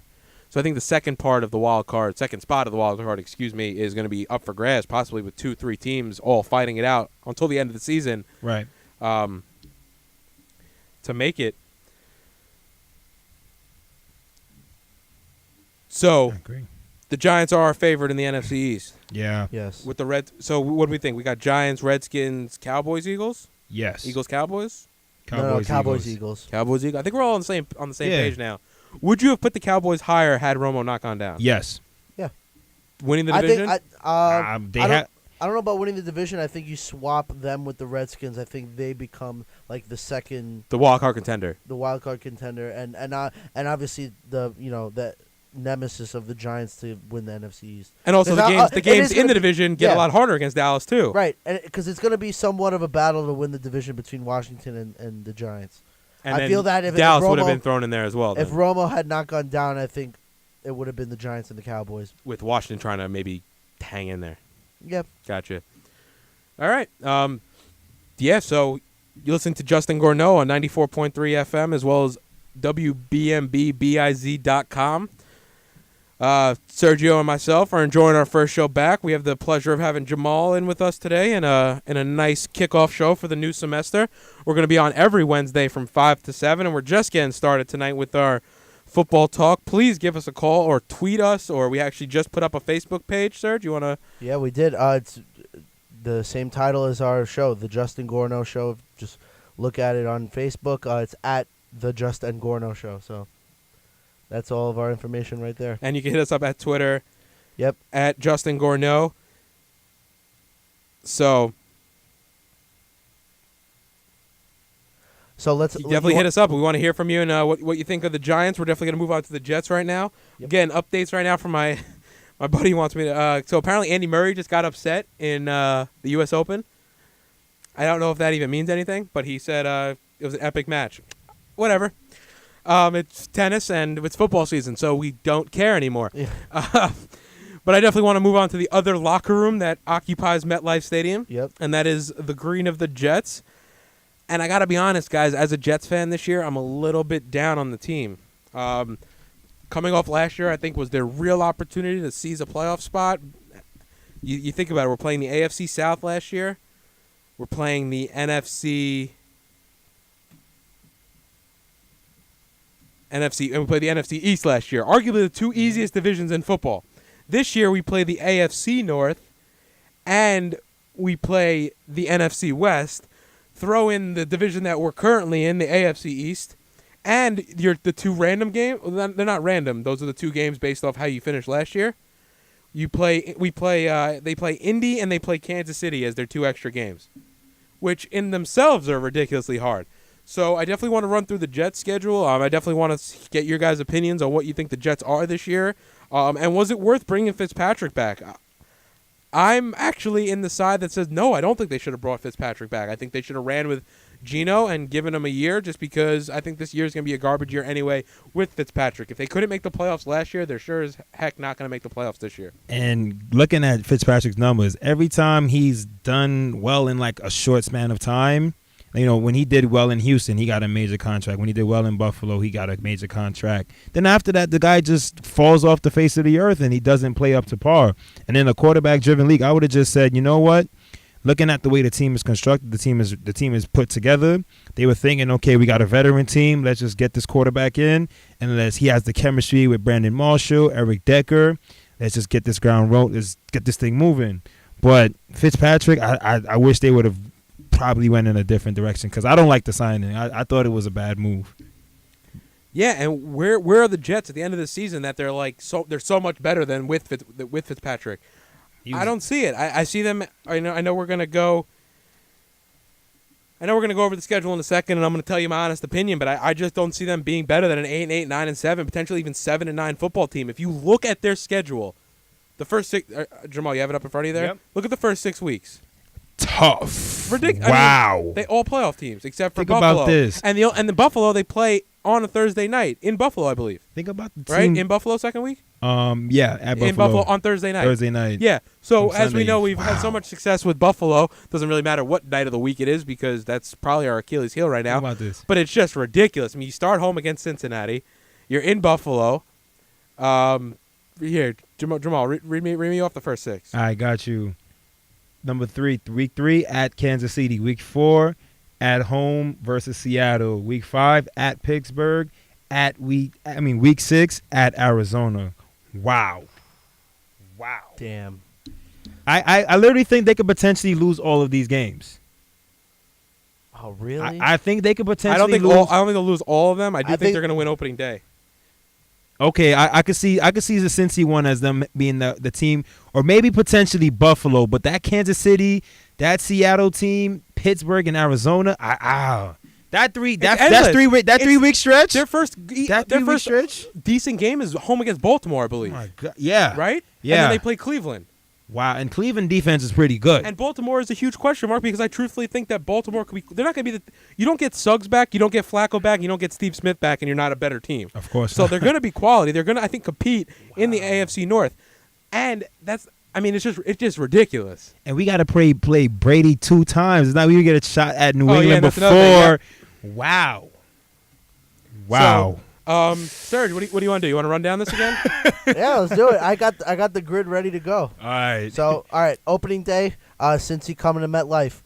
Who's winning that game? Jets. They've always had the number on the Cincy. I'll give it to the Jets. Yo, I'm actually going to that game. Nice. I'm super stoked. Shout out to Uncle Phil for helping me out with that. Shouts out to you, Uncle Phil. I think they're losing in Buffalo. I got them winning in Buffalo. I could see them pulling it out. I could see them pulling it out though. I could see them because it's a short. They're in. Buffalo is right there. They don't have to go that far. I understand, but they're gonna be wearing those stupid colored jerseys. Oh, you know what I'm saying? You know those jerseys I'm talking about? Those bright red ones, the Christmas jerseys. They're gonna be wearing those again. Those hideous ones. So Jamal's got them winning. You got them losing. Yeah, in Buffalo, I have them losing. I'll have them. That's the thing, man. I really don't know how they're gonna win the next 4 after that. I literally have them. I have them losing all 4. I literally have them losing all 4. I don't. I'm gonna say they're gonna beat Kansas City and then lose the next 3. I think they'll lose 4.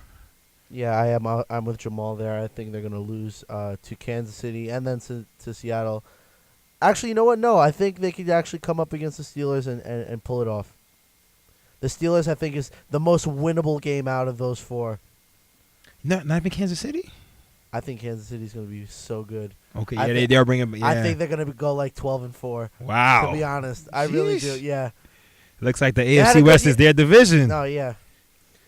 No, yeah, I have them winning that division. Yeah. Who's this? I'm sorry. Kansas City. Yeah, I think so too. I have them winning the West. Also, I have Arizona winning the West in the NFC, and I have Seattle coming in second, and I have Pittsburgh winning the AFC North. So, see how I just made all my picks that we were going to do at the end of the show? No, I have them losing against Seahawks. I have them beating Kansas City week 3. So you have them beating Kansas City? Yes. Sorry, our filing. Hold on. Let's do this one week at a time. Week 3, right? At Kansas City. Dave, you have them winning. Jamal, you have them losing. I as well have them losing. I have them losing at home against Seattle. You have losing at home against Seattle. Same. I have them losing in Pittsburgh. I actually have them winning in Pittsburgh. I have them losing in Pittsburgh. I have them losing in Arizona. Same here. I just feel like, when that Baltimore game comes, they're going to, have that little 1-month stretch where, they're getting bashed by the newspapers and they just have this one glorious game and then return to glory and they'll beat Baltimore. Yep. And then, so Baltimore up 2. I think they're going to split between them and Cleveland. So, however you want to put that down. I think they'll beat Cleveland. So then, a loss to Baltimore, I guess. So, loss to Baltimore, and then you have them beating Cleveland. Yeah. I actually will have them beating Cleveland as well. You have them beating Cleveland, I'm assuming? I think they're losing to Miami. Losing to Miami. I have them winning that one. They're beating the Rams. Yep. I think they're splitting against Miami, so I'm just saying they're losing here. Mm-hmm. They're going to win in Week 15. It doesn't really matter. I have them beating the Rams. I have them. Yeah. I have them. I want to say I have them splitting against the Patriots. At home, I'm going to take the Jets. I'll take them too. At home. Yeah. So at home against the Rams, you're going to have them. I have them winning. I have them winning. They have Week 11 as a bye. Yep. Week 12. Patriots. I have them winning. I have them winning. No, I have them losing, man. I have them splitting. So I say at New England they'll lose. No, they're gonna lose both. Both? Yeah, I think they're losing both. Okay, 13. At home against the Colts. I like their matchup, but I think they're gonna. I say it's a win. If that pass rush gets to Andrew Luck, they're gonna pull that game out. Yeah, I'll take them as a win too. Okay. I'll take them as a and win Week 14 in at San Francisco. I think that's an easy win. I think it's an easy win, but I think the Jets could screw that up somehow. Yeah, the Jets always find a way to do. I'm gonna take it as a W. Yeah, I do that too. So you're gonna take it as a win, and Jamal a win as well. Yeah.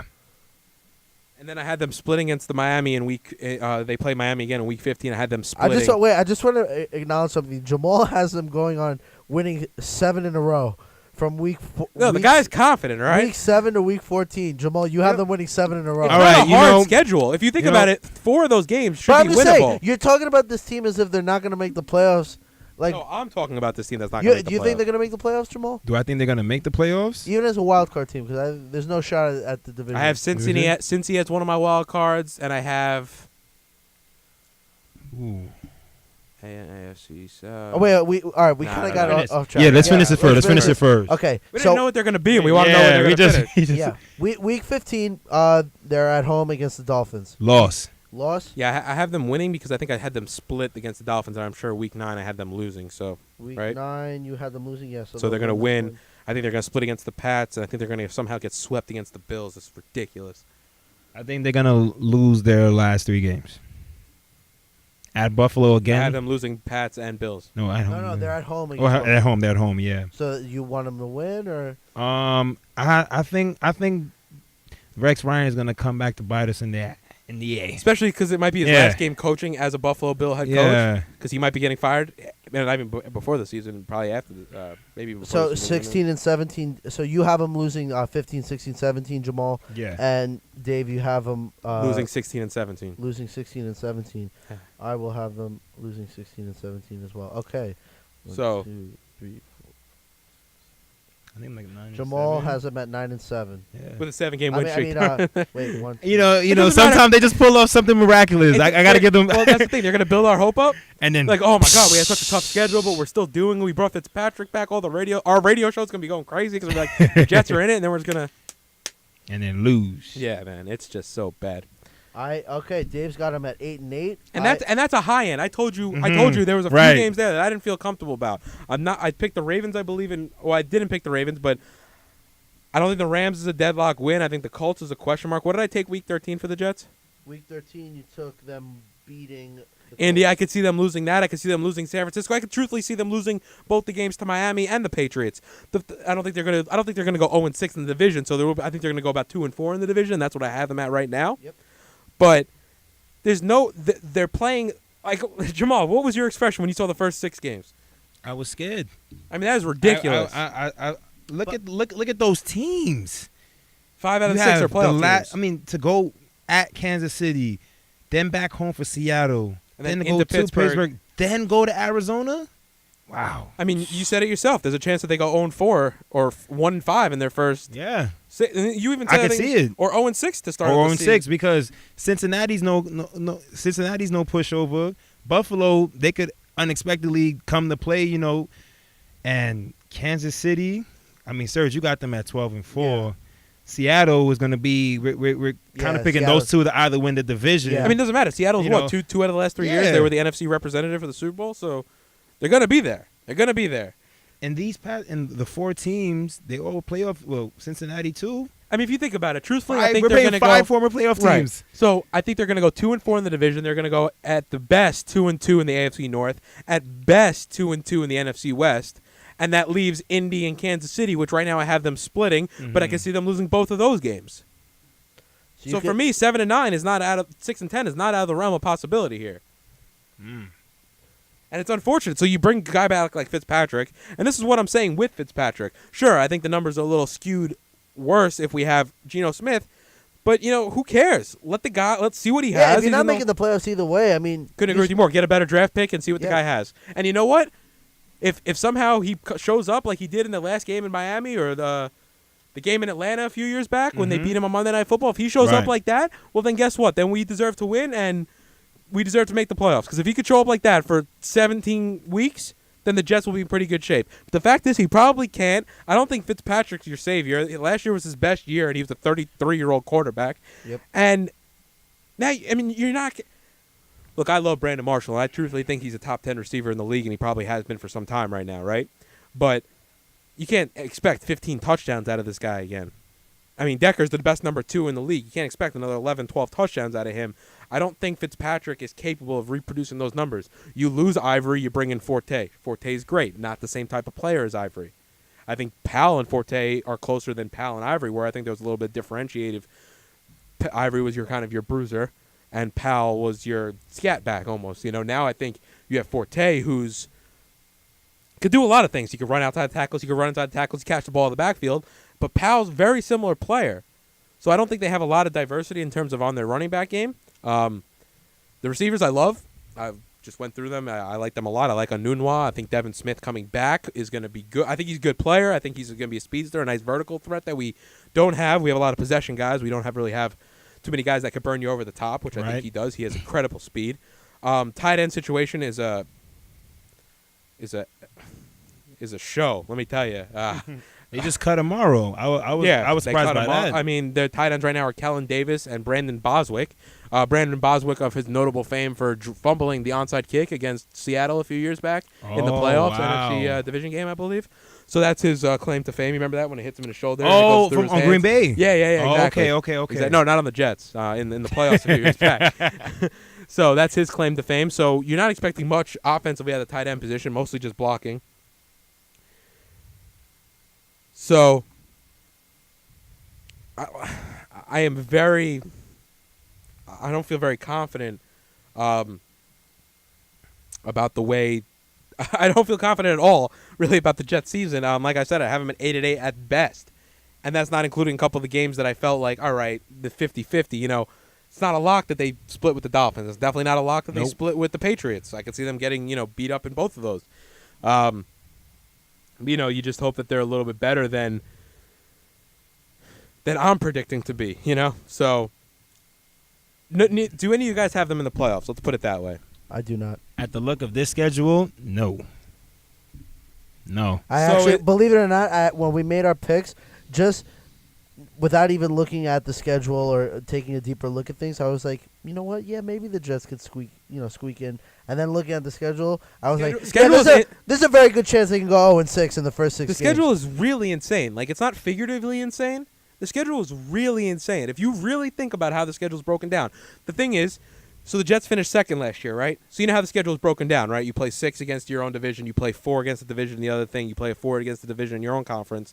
And then the 2 other games are, so basically the Jets play the AFC North, right? So since they finished second, they play the second-place team from the NFC South and the NFC West from last season. That's how the last 2 games are always decided.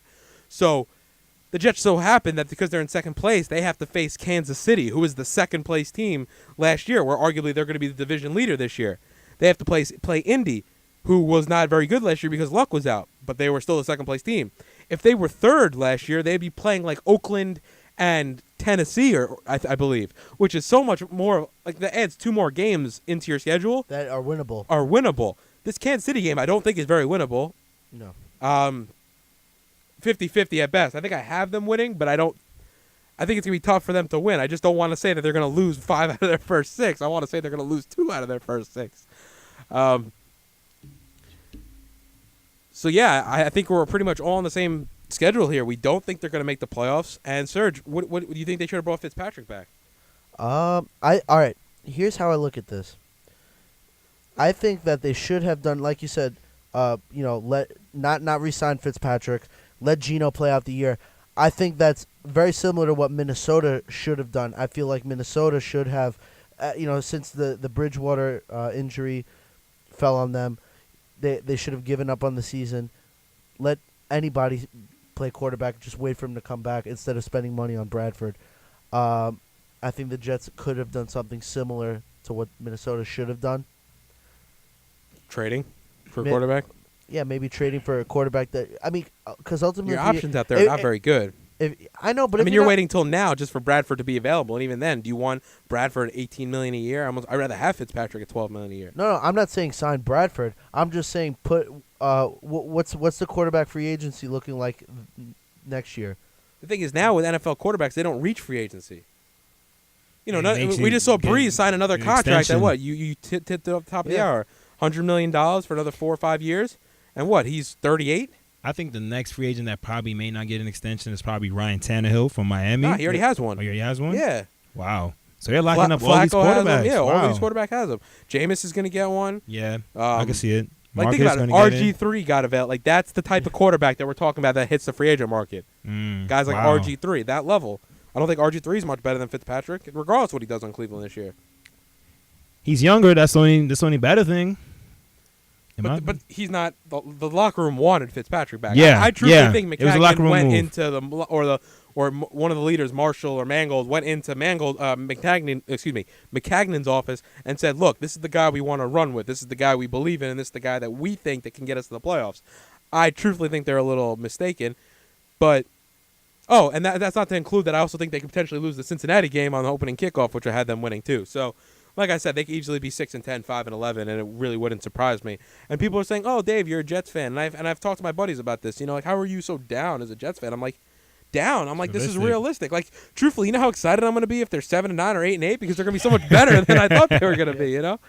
So, and a lot of it has to do with just the kind of schedule that they're facing this year. Like you said, had they finished third last year, they probably. I mean, I don't. Or if they go to the playoffs last They- year, right, And then or- it doesn't matter about this year's schedule because at least we had a playoff run last year, and it's very conceivable last year we would have made some noise in the playoffs because we would have had Pittsburgh's spot, and we could have taken care of. We would have beaten Cincinnati because they're stupid and they don't know how to hit people before the whistle, and they've only lost by Denver by a few points. And the Jets would have competed well with Denver last year.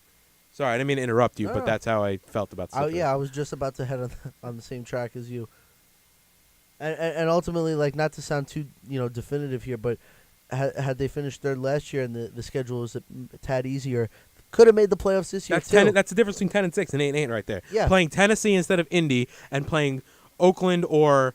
Although I feel like I think it was Oakland. Oakland's quality. I'm not going to write them off. In the AFC, I think last year they went 10-6, and they couldn't get it. I think for the AFC, you have to be 10-6. I think the mark is at 11-5 this year. Right, and that's my point. In the AFC. As the first wild card, and the second wild card, you might be able to do 10-6. But that's exactly my point, Serge. It's that they couldn't do it last year when they played arguably the two easiest divisions in football: the AFC South and the NFC East. And say what you want about the NFC East did not have Romo. The Eagles were not very good after a year that they were supposed to come in and be very good. The Giants were mediocre at best, you would say. Yep. And the Redskins were a tad bit above mediocre, maybe okay to good. And they got into the playoffs.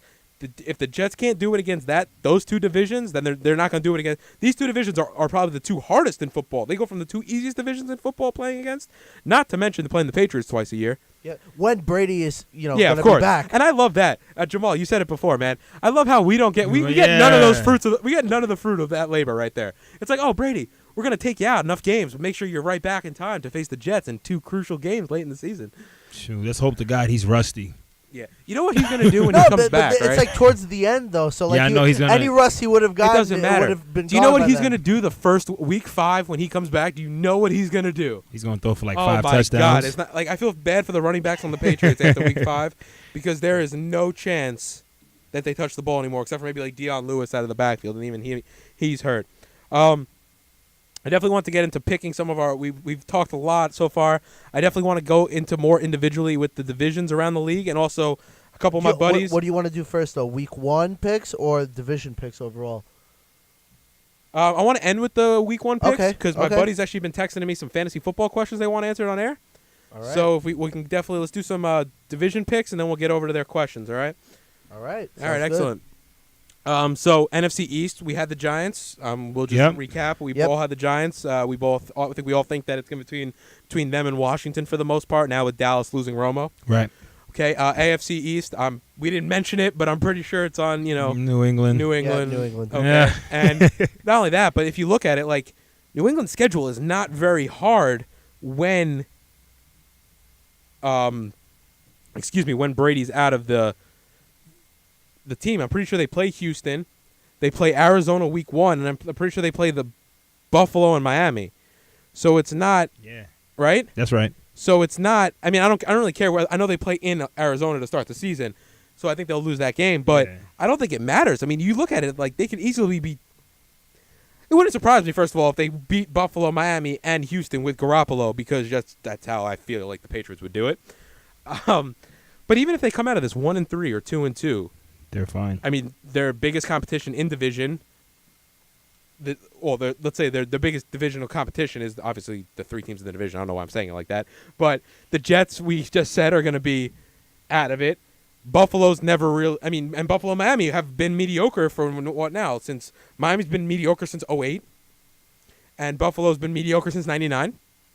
So we're looking at almost 17, 18 years, and the only team I wouldn't even say the Jets, for the most part, haven't really given the Patriots a run for their money. The most you could say Nobody is, what, has. 09 Yeah, and 10, and the Jets Yeah. made both times as a wild card team? Nobody really has. The only time that they could say is the Jets beat the Patriots in New England in the Mhm. playoffs, The playoffs. and then they lost. I mean, that doesn't matter because where it ended up, but that's the only really, like, blemish on the Patriots' record in terms of, and 08, when Miami won the division with Pennington, but you could say, okay, Brady was out for the season with a torn ACL. Yeah, So that's not the really. the only blemish really is that Miami season, which is an, like, you know, and I questionable think- because they didn't have Brady, and the Jets win in the playoffs, which is not even a regular season blemish for the Patriots. And to talk about that, remember when Brady went down, they had Matt Castle. It's kind of the same situation with Jimmy Garoppolo. He's in the system for a few years. Yeah, you know, and Right, that's my it's- point. I don't it's think- really winnable.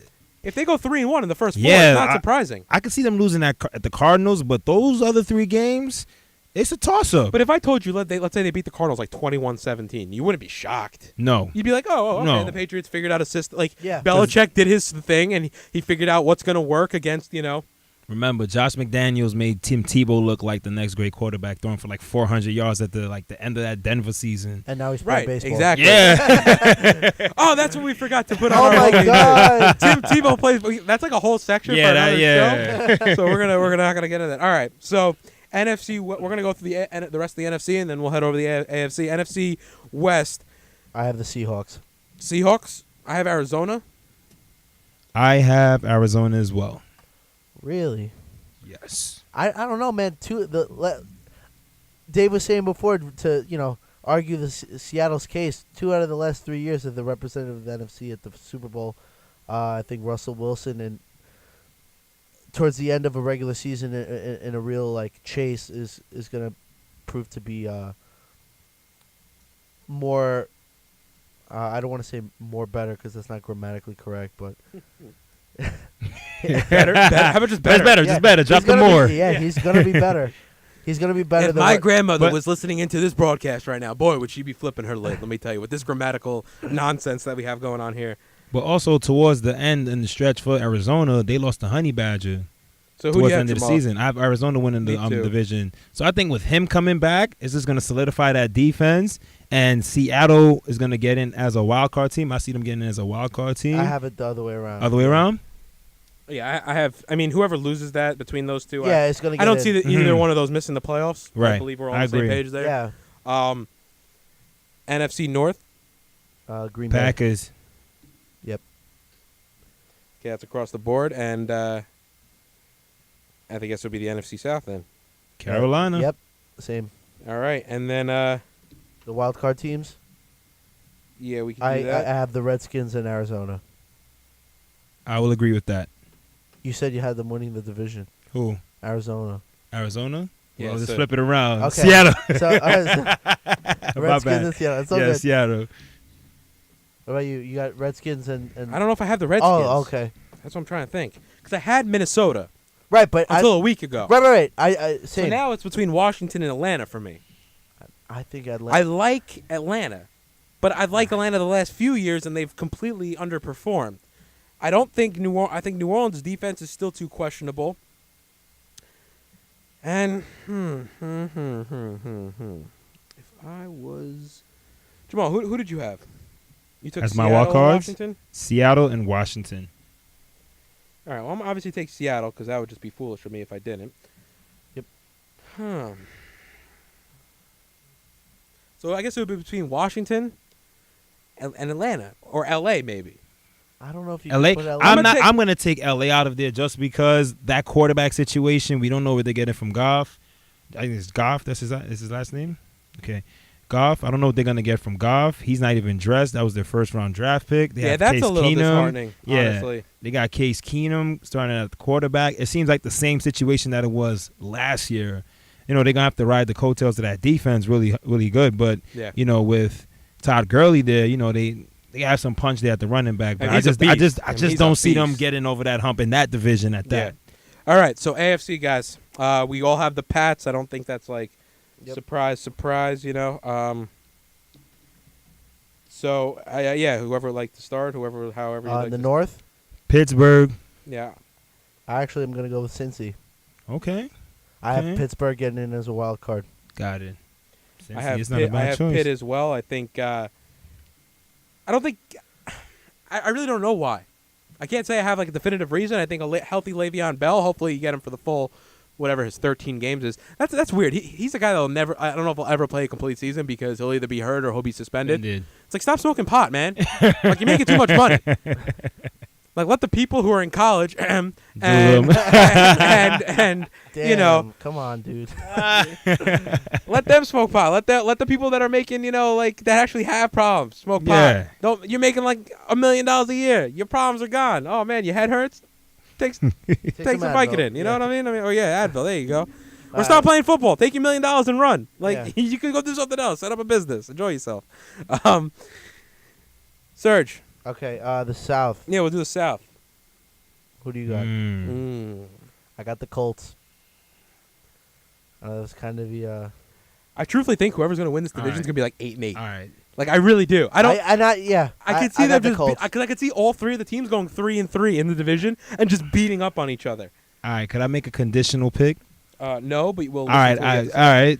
I'll take the Colts if Andrew Luck stays healthy. But if he gets hurt at any point, I think the Jacksonville Jaguars will come in and take this division. That's weird, Serge. I heard him say the Colts and then nothing else after that.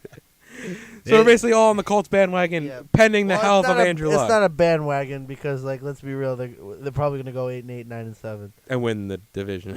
Yeah, but still. All right, guys, and no, Jamal, in all fun, of course. No. I agree. No. I think that Luck, obviously, of course, has to stay healthy. I don't trust. I don't even know if their quarterback situation is Matt Hasselbeck anymore. Osweiler, I think, is a question mark. I mean, he played 7 games. Sure, he has DeAndre Hopkins to throw to. Lamar Miller is being touted as one of like the best running backs in the league this year. I don't see it yet. I think he'll be good, but I don't know if he's top 10 material. And Jacksonville is like so much turnover, you know? Yeah, it's like you have the offense, it's quality with Thomas and Robinson and Hearns, and Bortles is getting better, and you add Ivory to a backfield that already has Yeldon, so you kind of have like a little, you know, two different types of backs in the backfield. It's so much turnover, though, you know? I mean, I can still see them being bad just because I don't know anything else. I think they're like kind of like how the Raiders were last year. Like they're kind of like that team that's like kind of poised to have like a breakout season if everything goes well. You know, and everything goes well means like the Colts not doing good, the Houston Texans not doing good, and the Tennessee Titans not doing good. But I just think that collection, that offense, putting that collection together, the names you just named, and then bringing in a few new players on defense. Yeah. I just think like as a young and up and coming team, they could make some noise in that division. But you still think it's the Colts division to lose with a healthy yes, Andrew Luck. Yes. All right, and the AFC West guys? Kansas City. They're going 12-4. This guy's very bullish on Kansas City. No, dude, I'm telling you. After watching that momentum they got coming in from last year, they're doing it. I have Kansas City too, so I don't know. Like I'm gonna go with Kansas City as well. That's their division. Denver, their quarterback situation is too up in the air. I don't know what San Diego's doing. All right, and then Serge, can we get some wild card, please? I have the Steelers and the Broncos. Ooh. Yeah, I know I'm a little edgy with that pick. I think despite the quarterback, because let's be honest, I mean, last year with Peyton Manning, he didn't need to be much of a quarterback for them to do what they did. So I think the quarterback question mark is kind of irrelevant to me. But it's funny because you said that you have to be 10-6 in order to get a wild card spot this year. So you think Denver's going to go 10-6? But true. But I think the team is good enough around their question mark quarterback to do that. True. I mean, what was their record last year? Did anybody remember? What were they? 12-5, 12-5, 4. Hold on. That's with Peyton Manning / Osweiler. Yeah. I mean, but Peyton Manning / Osweiler, I think, still better than Simeon. No, well, I think I'm focusing more on the team around the quarterback rather than the quarterback. You hope Simeon just makes the right decisions at that point. Yeah. Give it to the guys that need the ball and make some plays. Yeah, but also, even though Peyton wasn't able to throw the ball as effectively, he still had all the know-how and the experience. You can't take that away from him. Yeah, and just it's transfer to Trevor Simeon. Yeah. And it's not just that. It's not just getting the pass off. It's knowing that, okay, if they're in a pass defense, switch to a run. If they're in a run defense, switch to a pass. If they're not ready for play action, hit it with some play action, you know? Okay. I think that kind of stuff. So both of you had Pittsburgh winning the North, so I'm assuming you have Cincy as one of your wild card teams? I have one. Yeah, it's one of my wild card teams. If I'm going to go wild card, I will go Cincy. and Oakland. I'm doing the same thing. I was actually just going to say that. Oakland. I think Oakland I don't is think just it's going to their be time one of yet. those teams that just going to this season they're going to surprise some people because after Kansas City in that AFC West division, every other team is a question mark. Even with Denver's superior defense, without in a quarterback-driven league without a quarterback, and Trevor Siemian, it's a lot still left to be seen on tape for him, but Denver Broncos, San Diego Chargers. San Diego, I don't think is going to be much this year. No. Oakland, I think, got a lot better. Agreed. And I think Derek Carr's only. Derek Carr. I almost said David Carr. Derek Carr is going to get a lot. Is only going to grow in his that was third year, I guess. And I think Denver not only, and I think it's not only the quarterback situation with Denver taking a step back. Rumors are that Aqib Talib is on the trading block, which is mind blowing to me because he's one of the top 10 corners, 5 corners in the league. Malik Jackson, sure, he wasn't a huge. I mean, he was just a good run presence. Space. He just takes up space. I think that's underrated in the NFL. Guys that could just take up space, consume blockers. Right. And then you lose Danny Trevathan, who's your middle linebacker from last year. You could say your middle linebacker is also like quote unquote like the organizer of your defense. So, I think their big losses outside of just the quarterback position. Able to keep C.J. Anderson, sure, that's great. I don't know how great he is without a great quarterback in front of him, So, and even then, he wasn't a great player. He was a quality player, but he wasn't a great player. So, we have our picks in, guys. This is it. So we will let you know in 17 weeks from now how terribly wrong we were because that's how football is. And, we're probably... Honestly, we're probably going to get like 6 out of these 12 picks even correct. So maybe. Yep. And some of them are givens like Pats. we know Seattle or Arizona is going to be a wild card team. So we're locked there. Yeah, and Yeah. the Pats. And the Patriots are going to win their And we all know that either Pitt or Cincinnati, one of them is going to make the playoffs, regardless in what fashion. So, really quick, I had a couple buddies of mine. They sent in some text messages for fantasy questions. So I said, why not? It's a great toss into the show. So I have a buddy of mine. He wants to know, and he would love to, give him some advice or what you think of these players individually. If you do, he wants to know, is Danny Woodhead or Arian Foster his flex player this week? Standard scoring, not PPR. So Arian Foster is going to be playing against Seattle, and Woodhead he's playing for, who's San Diego play this week? Kansas City? I think he plays against Kansas City. And who is Arian Foster play against? In Seattle. I'm not. they're both playing good teams. I don't know too. I think Arian Foster's a huge question mark. I like him because he's going to get a primary of the touches in Miami, but he's coming off injury. He's definitely like on. I wouldn't say his career's on the downslope, but he's on the backside of his career. You get hurt, moving teams. Woodhead had a much better season. And Woodhead's last year. consistent. I would play Woodhead wherever possible. And he's more of a central focus of their offense. He's like one of their more reliable receivers out of the backfield. He catches a lot of passes. Right, and also who else? They really have Keenan Allen, Antonio Gates. He's going to get a lot of touches. Woodhead, Melvin Gordon's also there, but I think Woodhead's going to get his touches. I think just for week 1, he's a safer pick. I don't know what I'm getting with Arian Foster. Yep, I did like Arian Foster. I do like Arian Foster in the long term because week 1 or 2, if he really starts to break out and he solidifies that role as lead back, because that's not even sure he's right now the lead back, but he's not guaranteed longevity at the lead back situation. I think he's a great pickup going forward. I think week 1 he could be a little questionable. That's just my opinion. The other question we have is for a flex player, you can only start one of them. Okay. Deshaun Jackson versus Pittsburgh, LeGarrette Blount versus Arizona, or again, Arian Foster versus Seattle. Ooh.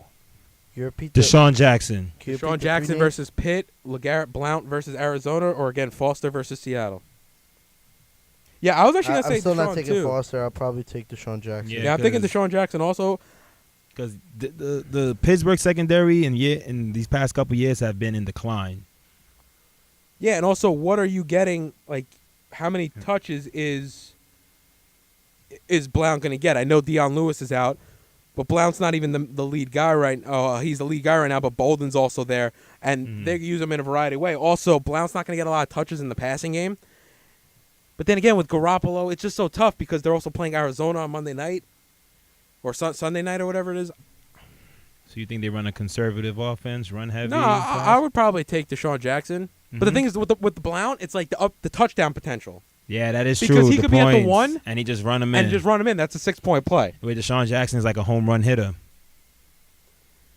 So, and also, Deshaun Jackson's on a contract season. So it's like he needs his money. He needs to play well this year. So I'm going to take Deshaun Jackson. That's just how I feel over LeGarrette Blount and Arian Foster. Serge, what do you think? Yeah, no, I was going with Deshaun. Just based off stats, he had much better season last year than Foster. Watch it now. Blount's gonna have like 3 1-yard touchdown runs this week. Yeah. Sorry guys, if you're listening out there, it's not our fault. We're just going with what we think. So great. I'm glad we got to do that. I definitely, friends, family, people on Twitter, Facebook, our new Facebook friends, definitely hit us up with fantasy football questions throughout the year. We are happy to answer them. We don't. Like all the other fantasy people, even Matthew Berry really doesn't know what he's doing. So we're going to try our best, what we feel in our gut. If we're right, maybe you can give us a cut at the end of the year of whatever you win in your leagues. Hey, we'll take it. And if not, well, thanks for listening in anyway.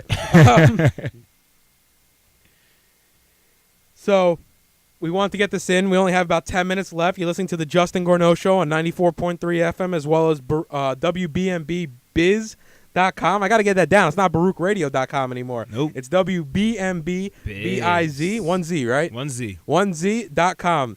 Don't put 1Z in it, but just put 1Z in it, So we want to do our picks for week 1. Yes, Serge, do you mind being our statistician? Yes, you are the guy with the Okay, hold on. This is going to be really hard to do, though, because it's going to be, 16 different games. It's not like we're following one team. Hold on. All you have to do is just put the name of the team that we picked down. Oh, that's a lot harder to do than W's and L's, but okay, I'll give it a shot. I know you will because you're my guy. All right. All right. We're starting it off. Jamal, Carolina in Denver. Game 1 tomorrow night. NFL kickoff. What do you got? Cam Newton gets his revenge. I'm going with the Panthers. Me too. Yep, same. So we across the board. Serge will let us know if you need time because. No, I'm good. Let's go. All right. Yep. And then we got the Bucks and the Falcons. Okay, I don't know what list you're looking at, but yes, we have the Bucks and the Falcons. Oh, I went straight from NFL.com. I just went across the. Oh, all right. Then I'll do that too. But yeah, that's fine. Just keep reading them out, and we'll be happy to. I'm going with the Buccaneers. Really? I got Atlanta. Yeah, I'm taking Atlanta too, just because that's how my wild card team is going to get in. Yeah. Come on. All right. Get him, Dirty Bird. Dirty Bird. No one can see that in the studio. I'm so happy right now. All right, so we got Buffalo, Baltimore. Yep. I'm gonna take Baltimore. Welcome back, Steve Smith, Buffalo. my dude. I hope Let me tell you, Steve Smith's one of my favorite players of all time. I have his Carolina jersey. I'm a big fan. Not very often does a 5'9" player become a potential Hall of Famer. So, Baltimore. Yes. Okay. When he retired or he said he was going to retire before the end of the season, I was like, that's fine. He did a great. And then when he got hurt, obviously, I was like, that you can't go out like that. Nope. I am ecstatic. There's probably no player in the NFL right now I'm more excited to see than Steve Smith play this year. I mean, he plays so hard. I mean, just like watching him block. Yeah, watching him he's gonna go after your throat, man. He's gonna go after your throat. It is great. So, yeah, Steve Smith, shout out to you. I hope you kill it this year because no one deserves to go out on a better note than you, buddy. I talk to him like I know him personally. I don't know him. We should get him on the show. I mean, that would be nice. If anyone knows Steve Smith Sr., get him to call up. Tell him Justin Gorno and Jamal are looking for him. Please. Or he can call in at 646-312-4726. But all right, Chicago and Houston. In Houston. I have Houston. Me too. I think Chicago's gonna be garbage this year. Me too. I mean, Jay Cutler is not a franchise quarterback. Yeah, just don't know what to expect from that guy anymore. Green Bay and Jacksonville. I have Green Bay. I actually have a suicide pool. Okay. We'll talk about this after. Yeah. Get you guys into it. Okay. $10 to potentially win 700. Yeah, sorry, I can't talk again. Yeah. I have Kansas City beating San Diego. Same. But I have Danny Woodhead doing a great job in that San Diego. Yeah. We picked them. Danny Woodhead doing work this week. They lose though. They lose. But whatever 14 points they put up, hopefully Woodhead gets it for you. Right. Oakland and New Orleans. Oakland. Yep, I took Oakland also. Yeah, I'll take Oakland. I don't know because the thing with New Orleans is they could put up 50 any week. That is true. At home. But it's like Breeze could they could also let up 50. Yeah, but then Breeze could throw that one interception in that last the last waning seconds of the game. I know, but he goes to throw like a 75-yard touchdown pass True. in the game too. Like that. It's that simple. Bengals Jets. I mean, already. I already got the Jets winning. Yeah, we already we got talked the about it. We're Jets. gonna be there. I'm gonna check us out. Hit me up. Look for me at the game. All right. Tweet at us at Justin Gorno. I'll put some stuff up of me at the game. I'd love to hear some trash talk because I'm gonna be rooting hard. Definitely gonna have my green and white on this weekend. Philly and Cleveland. Boy, could this be the most uninteresting game of the entire I'm gonna week. have Cleveland. Philly. I have Philly. I'm going with Cleveland. They've got to RG3 win. have a season one. Philly's got to win at least one game. Like, all right, so See, that's the I thing. got It's Cleveland. like you got Cleveland. Yeah. with Wentz, he might not even be starting. No, he is. No, but he's not healthy. Oh, wow. He only played in the first preseason game and has been out Oh, since. yeah, since that that shot he took. So I'm going to take Philly because I think that Chase Daniel's going to start and they're going to win with Chase Daniel at quarterback. Okay. Actually, I truthfully think Carson Wentz is going to start and they're still going to Yeah. win. But it'd be cool to see Chase Daniel play because he's kind of the odd man out in this whole quarterback scenario that's going down between Bradford and Wentz. And then Chase Daniel's making $7 million a year as a backup. Wow. Minnesota and Tennessee. Minnesota. Tennessee. Yeah, now I'm going to have to take Tennessee. I Tennessee, was bullish Marcus on Minnesota Mariota. this year. It's just so tough. And that's another thing we didn't talk about. Tennessee's backfield. They get Derrick Henry. They get DeMarco Murray. Are you guys – I like Henry. The questions are still out on DeMarco Murray. After what he did in Dallas was great. Right. He goes to Philly, doesn't play that well. What do you guys think of DeMarco Murray this season? I mean, if they play it right, it could be a two-headed monster. Do you think he even gets more – does he get Yep. out-touched by Henry? No, I think Henry will get more touches. That's what I'm saying. He gets out-touched by Mhm. Henry. Yes. Okay. Excellent. Yeah, I was kind of on the same bandwagon there. I kind of thought that I think Derrick Henry at some point is going to take over the lead back. I think they'll still get DeMarco Murray will still get touches, but when you start seeing, but I think when you look at it from a fantasy point of view, DeMarco Murray is DeMarco Murray is going a lot higher in fantasy, about 3 to 4 rounds higher than Derrick Henry, and it'll be funny if Derrick Henry takes over that spot where all these guys are drafting DeMarco Murray. Miami in Seattle. I have Seattle. It's going to kick off the 4 o'clock games for us. Seattle. Yep. I think we probably have that across the board, right, Serge? Yep, I have Seattle as well. And I know the next one we also have across the board. Giants in Giants. Dallas. We also have all the Giants. I mean, just no Romo. I think it's very little time to. It's not even the fact that the Giants are like so overwhelmingly good. It's more to the point where if you're going to get thrown in as a starting quarterback in this league, the Giants-Cowboys game is probably one of the last games that you want to start with as an NFL quarterback. That probably like Pittsburgh-Baltimore, maybe Right, Pittsburgh-Cincinnati, like one of those like Big rivalries. just where they're going to just skulls gonna be crushed, and they genuinely hate each other. There's definitely a different feeling in the locker room going into a Giants Cowboys game than there is most other games, even just for those two respective teams. Okay, so we got Detroit at Indianapolis. Indy. Yep. Yeah, I'm gonna take Indy too. And then we got Pats without Tom Brady going to Arizona. Arizona. Yeah, I'm gonna. It's so tough. I mean, Arizona's D is going to be top notch this year. Carson Palmer, I think, is going to be top 3-4 quarterback in the league. The guy's going to be on fire. And yeah, you can't just dismiss Tom Brady not being there. I think Garoppolo. I don't think it's a blowout by any means. I think Garoppolo's coached well enough to keep it close, but you can't dismiss Brady not being there. Yep. And then we got Pittsburgh going to Washington. The first of two Monday night games. Pitt. You got Pitt? I got Washington. I'll take Washington too. You I guys just going to be think that disappointed in that offense- first. Good. I'm glad we're picking some different stuff, so that way I could win this week. Oh, wait. You had Pitt. I had Pitt. Okay. Oh, great. This guy's screwing up our notes over here. We're going to be like, who has what? And then the last game, L.A. against San Francisco. I'm going to take L.A. Yep. I have L.A. as well. I have LA too. I don't believe in Blaine Gabbert. Yeah, and I like L.A. First game as a L.A. Rams, and I think they're going to come out. Fellas, we are just about out of time. Once again, it was a great show. Serge, I know I'll be seeing you every Wednesday. Jamal, I genuinely hope you could come back out and hang out with us some more Wednesdays moving forward. Yeah, no, it's definitely great to have you. And thanks thank for you coming guys out. for inviting me. This has been yeah. a great and exciting show. Yeah. I feel like we just picked up where we left off last semester. And once again, it went entirely way too quickly. Yes. we got to push for a third hour, really get it going. Yeah. But once again, we've kicked off the radio season here at Baruch. Yes, we have. And for Sergio Gorno and Jamal Chapman, I'm David Just. You've been listening to Justin Gorno on 94.3 FM as well as WBMBBiz.com. Have a great night, everybody. Good night, guys. Good night.